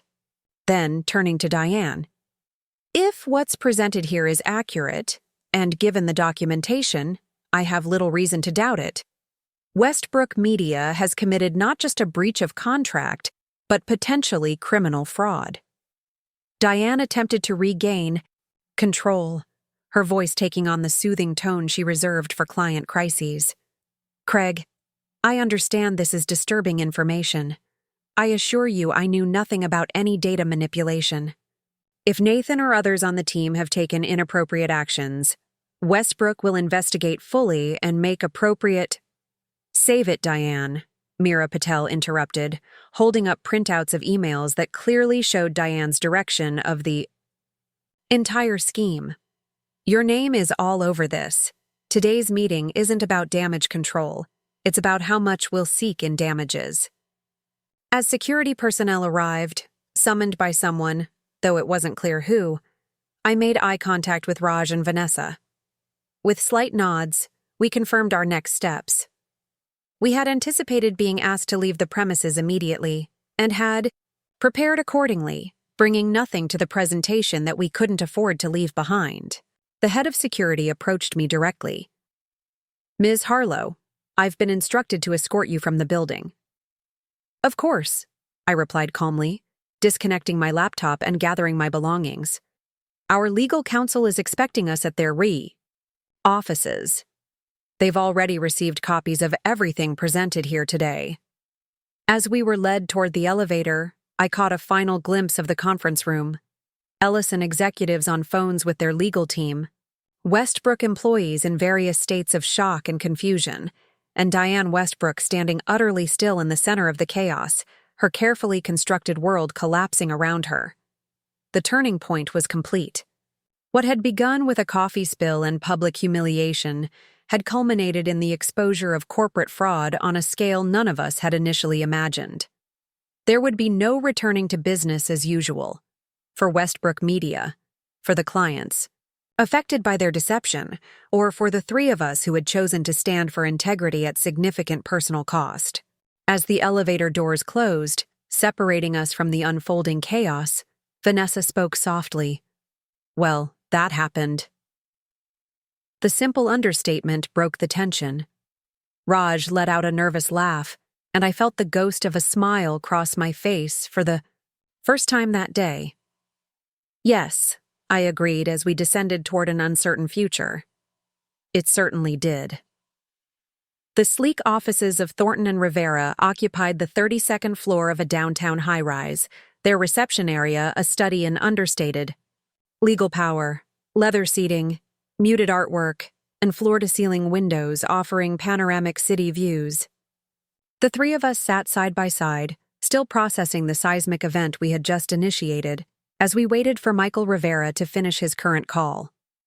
My phone hadn't stopped buzzing since we left Westbrook. Colleagues, industry contacts, and unknown numbers all vying for information, explanation, or simply confirmation that what they were hearing was true. I had silenced it after the third call, following our attorney's advice to make no statements until we had thoroughly reviewed our legal position. How long do you think before the story breaks publicly? Raj asked, his leg bouncing with nervous energy. Vanessa checked her watch. Given the outlets we contacted, within the hour for industry publications, financial news by market close, mainstream coverage by evening if the SEC acknowledges receipt of the evidence. The gravity of what we had set in motion hung in the air between us. Whistleblowing on this scale, exposing systematic fraud at one of the industry's most prestigious agencies, would send shockwaves through marketing and finance circles alike. The consequences would extend far beyond our individual careers or even Westbrook itself. Ms. Harlow, a voice called, breaking through my thoughts. Michael Rivera stood in the doorway to the conference room, his expression unreadable. If you three would join me, we have matters to discuss.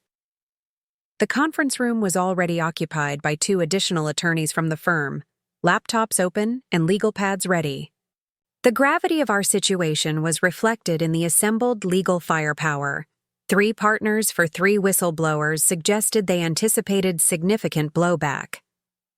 I've reviewed the evidence packages you sent over yesterday, Rivera began, without preamble. Legally speaking, you've positioned yourselves well under federal whistleblower protections. The securities fraud angle, in particular, provides substantial coverage against retaliation. But? I asked, sensing the unspoken reservation. But Westbrook and Criterion won't go down without a fight. Their legal team is already mobilizing. Received notice of a temporary restraining order filing regarding disclosure of confidential business information. It won't hold up given the fraud evidence, but it's just the first volley. What should we expect? Vanessa asked, her natural pragmatism asserting itself. Rivera nodded to one of his colleagues, who slid documents across the table to each of us. These are cease and desist letters delivered to our office approximately 20 minutes ago. They allege breach of confidentiality agreements, corporate espionage, defamation, and tortious interference with business relationships. Raj paled visibly. That sounds serious. It's standard intimidation tactics, Rivera's colleague explained. They're throwing everything at the wall to see what sticks. Their real concern is the securities fraud evidence, which they conspicuously don't mention in these letters. Rivera continued. The standard playbook for corporations in this situation is threefold: legally intimidate the whistleblowers, publicly discredit their character and motivations, and internally contain the damage by scapegoating specific individuals. As if on cue, my phone buzzed with a news alert. I glanced down to see the headline. Westbrook Media announces immediate termination of Nathan Palmer for unauthorized actions in client management. They're throwing Nathan under the bus, I said, showing the others my phone. Exactly as you predicted. Rivera nodded grimly. Phase 1 of damage control. By tomorrow, they'll construct a narrative that isolates the fraud to Palmer's team while positioning Diane and other executives as shocked discoverers of his deception.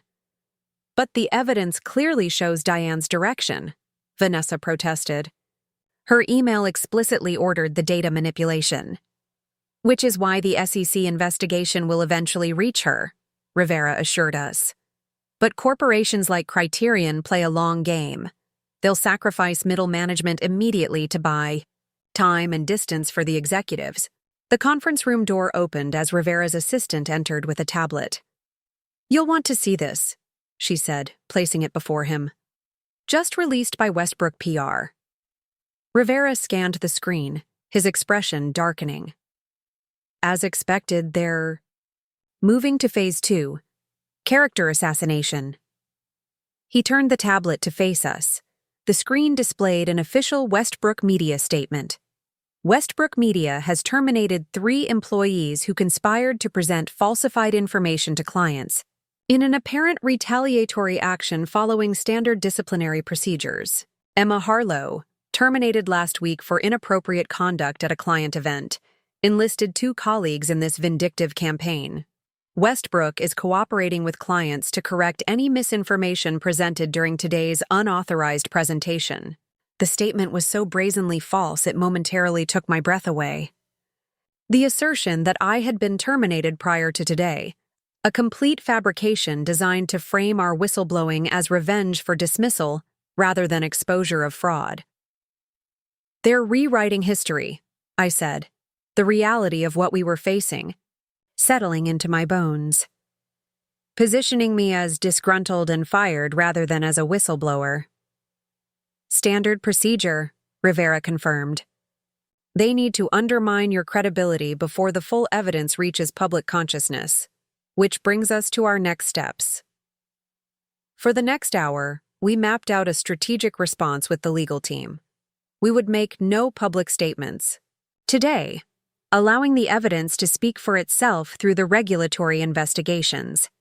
We would cooperate fully with the SEC and FTC, positioning ourselves as witnesses to systemic fraud, rather than as crusaders against Westbrook specifically. As we wrapped up the legal strategy session, Rivera's assistant entered again. There's a call for Ms. Harlow. Craig Ellison is online too. The unexpected contact from Ellison's CEO surprised everyone in the room. Rivera raised an eyebrow. Interesting. Let's take this on speaker with legal present. I agreed, and the call was transferred to the conference room system. Ms. Harlow. Craig Ellison's voice filled the room, his tone carefully neutral. I appreciate you taking my call. Of course, Mr. Ellison. I have my legal counsel present, and you're on speaker. Understood. I'll be brief. Our team has spent the afternoon reviewing the evidence you presented. Our legal department confirms its authenticity based on our own internal records of communication with Westbrook." He paused, and I could hear papers shuffling in the background. "I want to be clear about something. While we are pursuing appropriate legal remedies against Westbrook Media and will cooperate with regulatory investigations, I personally want to thank you for bringing this to light. The simple expression of gratitude, so unexpected in the midst of corporate chaos, momentarily left me without words. You risked your career to prevent my company from being manipulated into a disadvantageous merger," he continued. "That took courage and integrity. Whatever allegations Westbrook makes about your motivations, Ellison recognizes the service you've provided." "Thank you," I said finally. But it wasn't just me. Raj and Vanessa were essential to uncovering the full scope of the fraud. "I've spoken with Ms. Kim already," he replied. "And I'll be reaching out to Mr. Mehta next, which brings me to the secondary purpose of my call. When the dust settles from this situation, I'd like to discuss potential opportunities at Ellison for professionals with your ethical standards and analytical skills." After the call concluded, Rivera looked genuinely impressed. That rarely happens. Usually clients caught in corporate fraud situations distance themselves from whistleblowers, even when they've benefited from the disclosure. Craig Ellison built his company from the ground up, Vanessa noted. He has a reputation for valuing integrity. Still, it's a significant gesture given the circumstances. As we left the law offices with plans to reconvene the following morning, the city had taken on a dreamlike quality. The same streets, the same buildings, the same flow of traffic, yet everything had fundamentally changed. By now, the news would be spreading through industry channels, professional networks, social media. Westbrook employees would be updating resumes, clients would be reviewing contracts, competitors would be circling. "What now?" Raj asked as we stood on the sidewalk outside the building. The simple question encompassed so much: the immediate future, the next day, the longer-term consequences of our actions. "Now we go home," Vanessa said pragmatically. "We rest. We prepare for tomorrow's meetings with regulatory investigators. We let the evidence work through proper channels.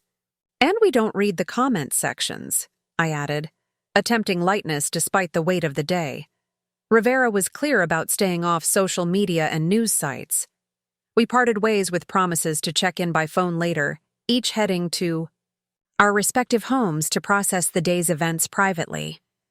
The walk to my apartment gave me time to absorb the immediate consequences of our actions. By now, former colleagues would be choosing sides, constructing narratives, positioning themselves relative to the unfolding scandal. Some would distance themselves completely. Some would claim they always had suspicions. Some would genuinely struggle to reconcile the Westbrook they thought they knew with the reality we had exposed. My apartment felt like a sanctuary when I finally closed the door behind me, a space untouched by the corporate earthquake we had triggered. I kicked off my shoes, changed into comfortable clothes, and finally allowed myself to exhale fully, for what felt like the first time since that fateful gala. My phone, which I had silenced hours ago, showed 63 missed calls and over 100 text messages when I finally checked it. Most were from industry contacts and former colleagues. Several were from journalists seeking comments.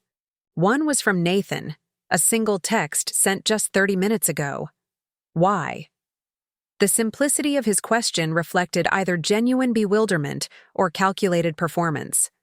Either way, I had no intention of engaging. Nathan had made his choices, long before I made mine. Instead, I scrolled to find the message from Tessa, my friend from the competing agency. "Holy shit, E. Just saw the news. Are you okay? Do you need anything? I'm here." This gesture of uncomplicated support brought unexpected tears to my eyes.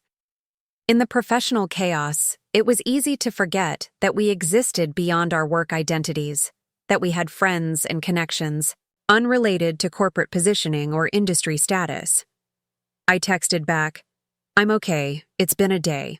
Could use normal friend conversation that doesn't involve the words whistleblower or securities fraud." Her response came immediately. "Coming. Over with takeout and zero shop talk. ETA 30 minutes.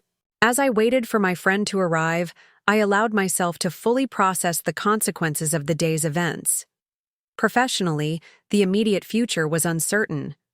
Whistleblower protections would shield us from direct retaliation, but the reality of industry blacklisting remained a possibility. The Ellison opportunity was encouraging but not guaranteed.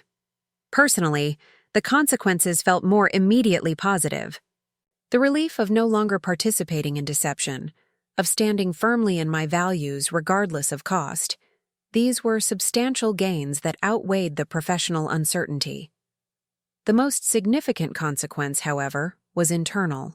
The fundamental shift in how I understood power and agency in professional settings.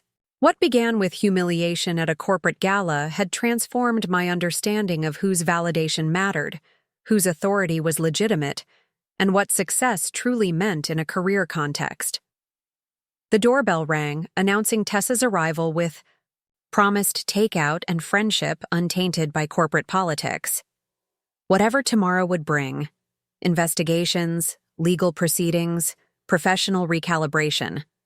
Tonight would be about reconnecting with the parts of myself that existed beyond any job title or industry affiliation.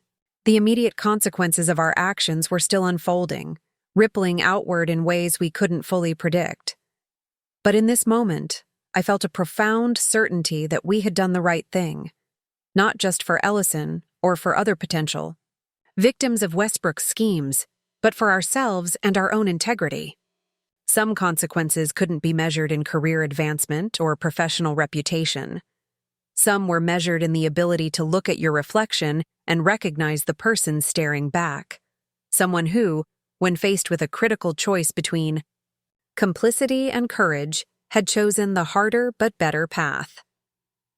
6 months had passed since the day we exposed Westbrook Media's fraudulent practices.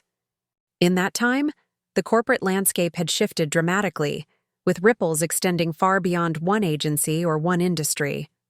I stood at the window of my new office, gazing out at the city skyline from a different perspective, both literally and figuratively.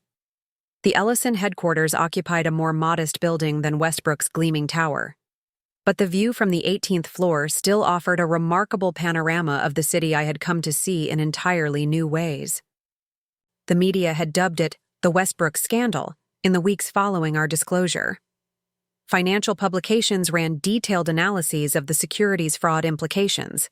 Industry journals published exposés on ethical breaches in agency-client relationships. Mainstream news covered the dramatic fall of Diane Westbrook and the corporate empire she had built. The consequences had unfolded in predictable waves. First came the immediate corporate damage control. Nathan fired, press releases, positioning him as a rogue actor, legal threats against the 3 whistleblowers. Then came the regulatory response, SEC and FTC investigations, freezing of certain Criterion Holdings assets, subpoenas for electronic records and communications. The third wave brought the industry fallout. Clients fled Westbrook en masse. Employees updated LinkedIn profiles and resumed job searches. Competitors simultaneously distanced themselves from similar practices while eagerly absorbing displaced talent and accounts. But it was the fourth wave that proved most significant. The structural reforms that emerged as the full scope of the fraud became clear. New industry guidelines for agency-client transparency. Enhanced regulatory oversight of marketing performance. Metrics. Whistleblower protection provisions added to standard agency contracts. My phone buzzed with a calendar alert. Monthly Ethics Committee, 2 p.m., Conference Room C. The notification brought a smile, not because Ethics Committee meetings were particularly enjoyable, but because of what its existence represented. Craig Ellison had been true to his word. 3 weeks after the exposure, once the initial legal chaos had settled somewhat, He had invited the three of us to discuss positions at Ellison Digital. Vanessa now headed a newly created financial transparency division, ensuring that client resources were allocated exactly as promised. Raj led a team focused on ethical, creative practices, developing the industry's first independent audit system for campaign performance reporting. And I had found my place as Director of Analytics and Integrity, a position created specifically to bridge the gap between data-driven marketing decisions and ethical business practices. My team developed verification systems to ensure that campaign metrics reflected reality rather than convenient narratives. A knock at my door interrupted my reflection. Meera Patel, now Ellison's COO, leaned against the doorframe. "Ready for the ethics committee?" she asked, a knowing smile playing at her lips. "I hear the agenda includes a lively debate about transparency thresholds for demographic targeting." "Can't wait," I replied, gathering my tablet and notes. Though I suspect it won't top last month's heated discussion about disclosure requirements for AI-generated content. We walked together toward the conference room, our conversation shifting to the latest industry developments. The Westbrook scandal had triggered a cascade of similar exposures across multiple agencies. What we had uncovered was not an isolated incident, but indicative of wider industry practices that had gone unchallenged for too long. "Did you see the settlement announcement?" Meera asked as we approached the conference room. I nodded. That morning, news had broken that Criterion Holdings had reached a $142 million settlement with regulatory agencies over the securities fraud allegations. "To 6 months of corporate rehabilitation," Vanessa proposed, raising her glass in a toast. "And to never having to manipulate another performance metric," Raj added, his expression lighter than I'd ever seen during our Westbrook days. "To coffee stains," I said, earning curious looks from my companions. Sometimes the worst moments lead us exactly where we need to be. As we settled into conversation about projects, colleagues, and industry gossip, a notification lit up all three of our phones simultaneously. Breaking news. Brightline Digital, the company at the center of the planned Ellison acquisition, was being investigated for similar fraudulent practices across multiple client accounts. "The domino effect continues," Vanessa observed, scanning the article. "Their stock is already down 17% in after-hours trading. Makes you wonder how many other agencies are rushing to clean house before they're exposed," Raj added. The revelation confirmed what we had suspected, that the problem extended far beyond Westbrook, representing an industry culture that had normalized deception and manipulation. The work of reform was far from complete, but each exposure created momentum for meaningful change. Later that evening, as I walked home through lamplit streets, I passed a familiar building, the Hamilton Hotel, site of the executive breakfast that had preceded our whistleblowing action. The memory of that morning no longer carried the sting of anxiety or the weight of imminent risk.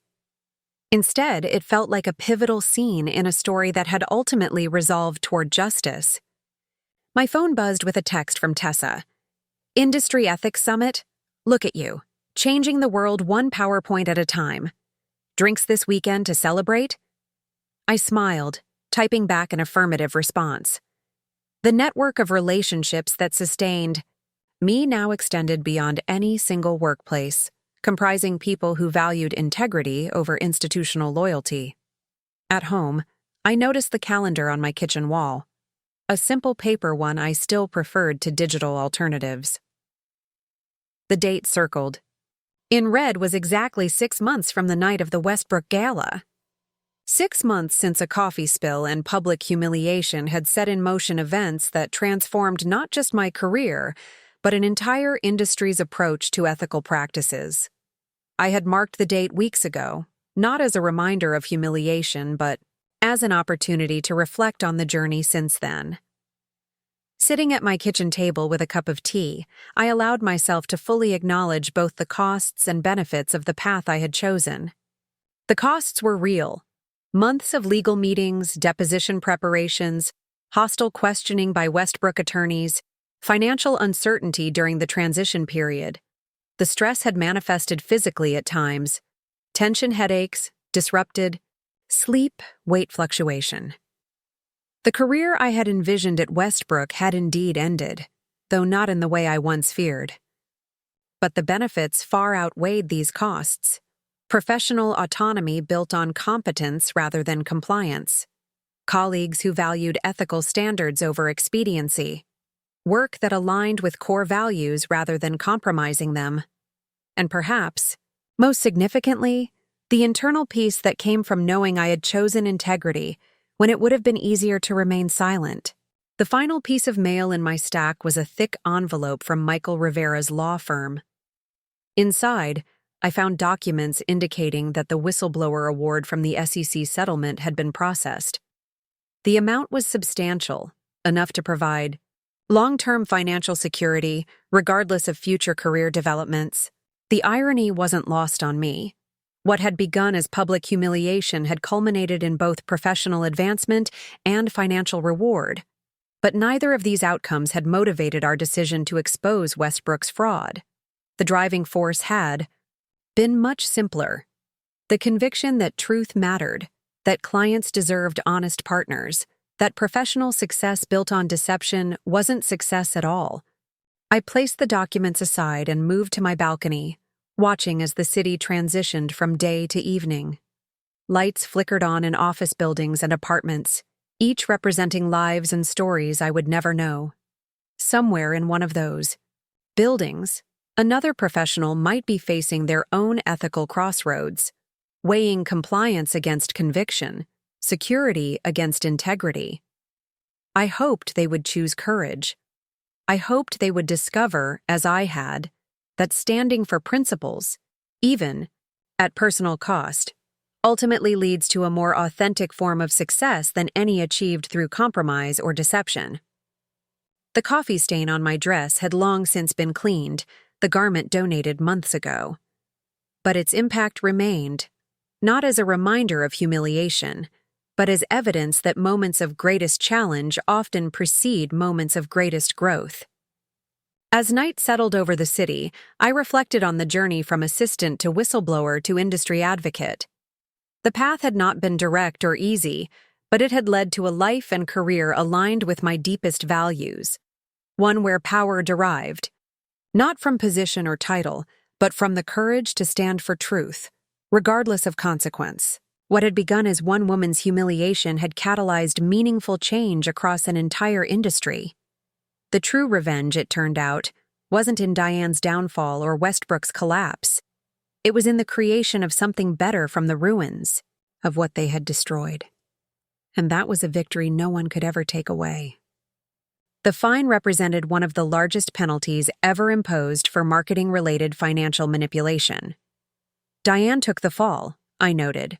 No jail time, but a lifetime ban from officer or director positions in publicly traded companies. Better than she deserved, Mira replied, her expression hardening momentarily. Though I suppose losing the empire she built is its own kind of punishment. The latest industry gossip suggested Diane had relocated to Europe, living off wealth that, while diminished by legal settlements, remained substantial. Nathan had reportedly landed at a small agency in another state, his once meteoric career trajectory permanently altered by his association with the scandal.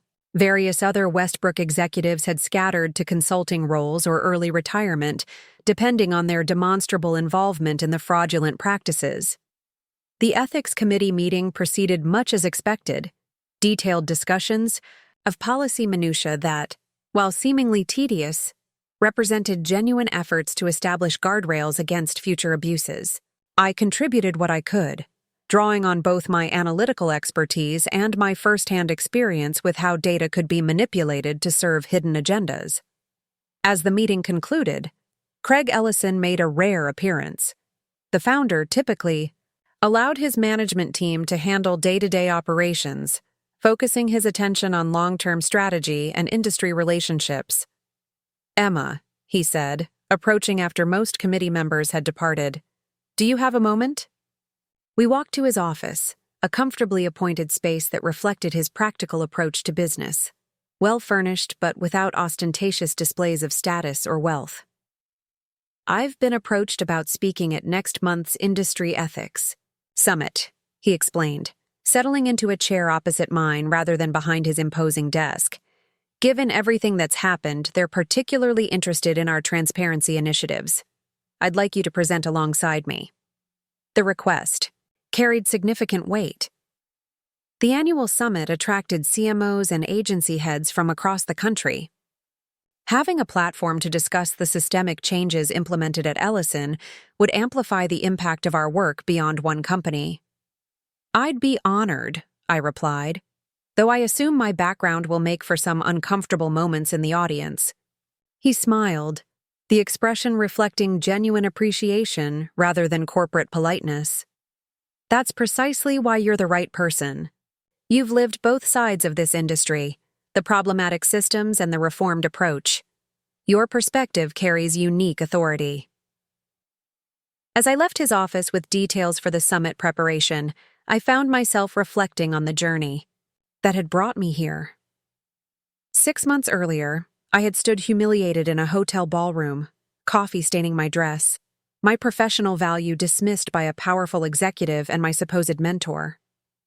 Now I was preparing to address industry leaders about ethical practices and systemic reform.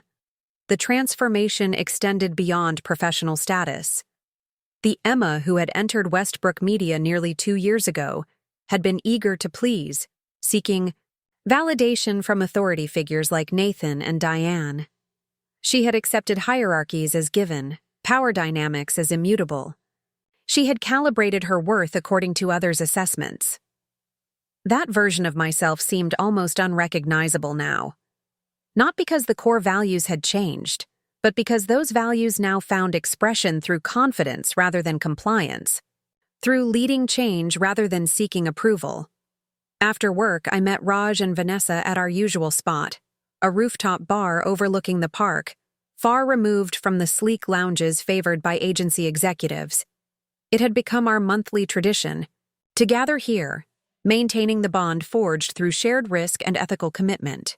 Up next, you've got 2 more standout stories right on your screen. If this one hit the mark, you won't want to pass these up. Just click and check them out. And don't forget to subscribe and turn on the notification bell so you don't miss any upload from us.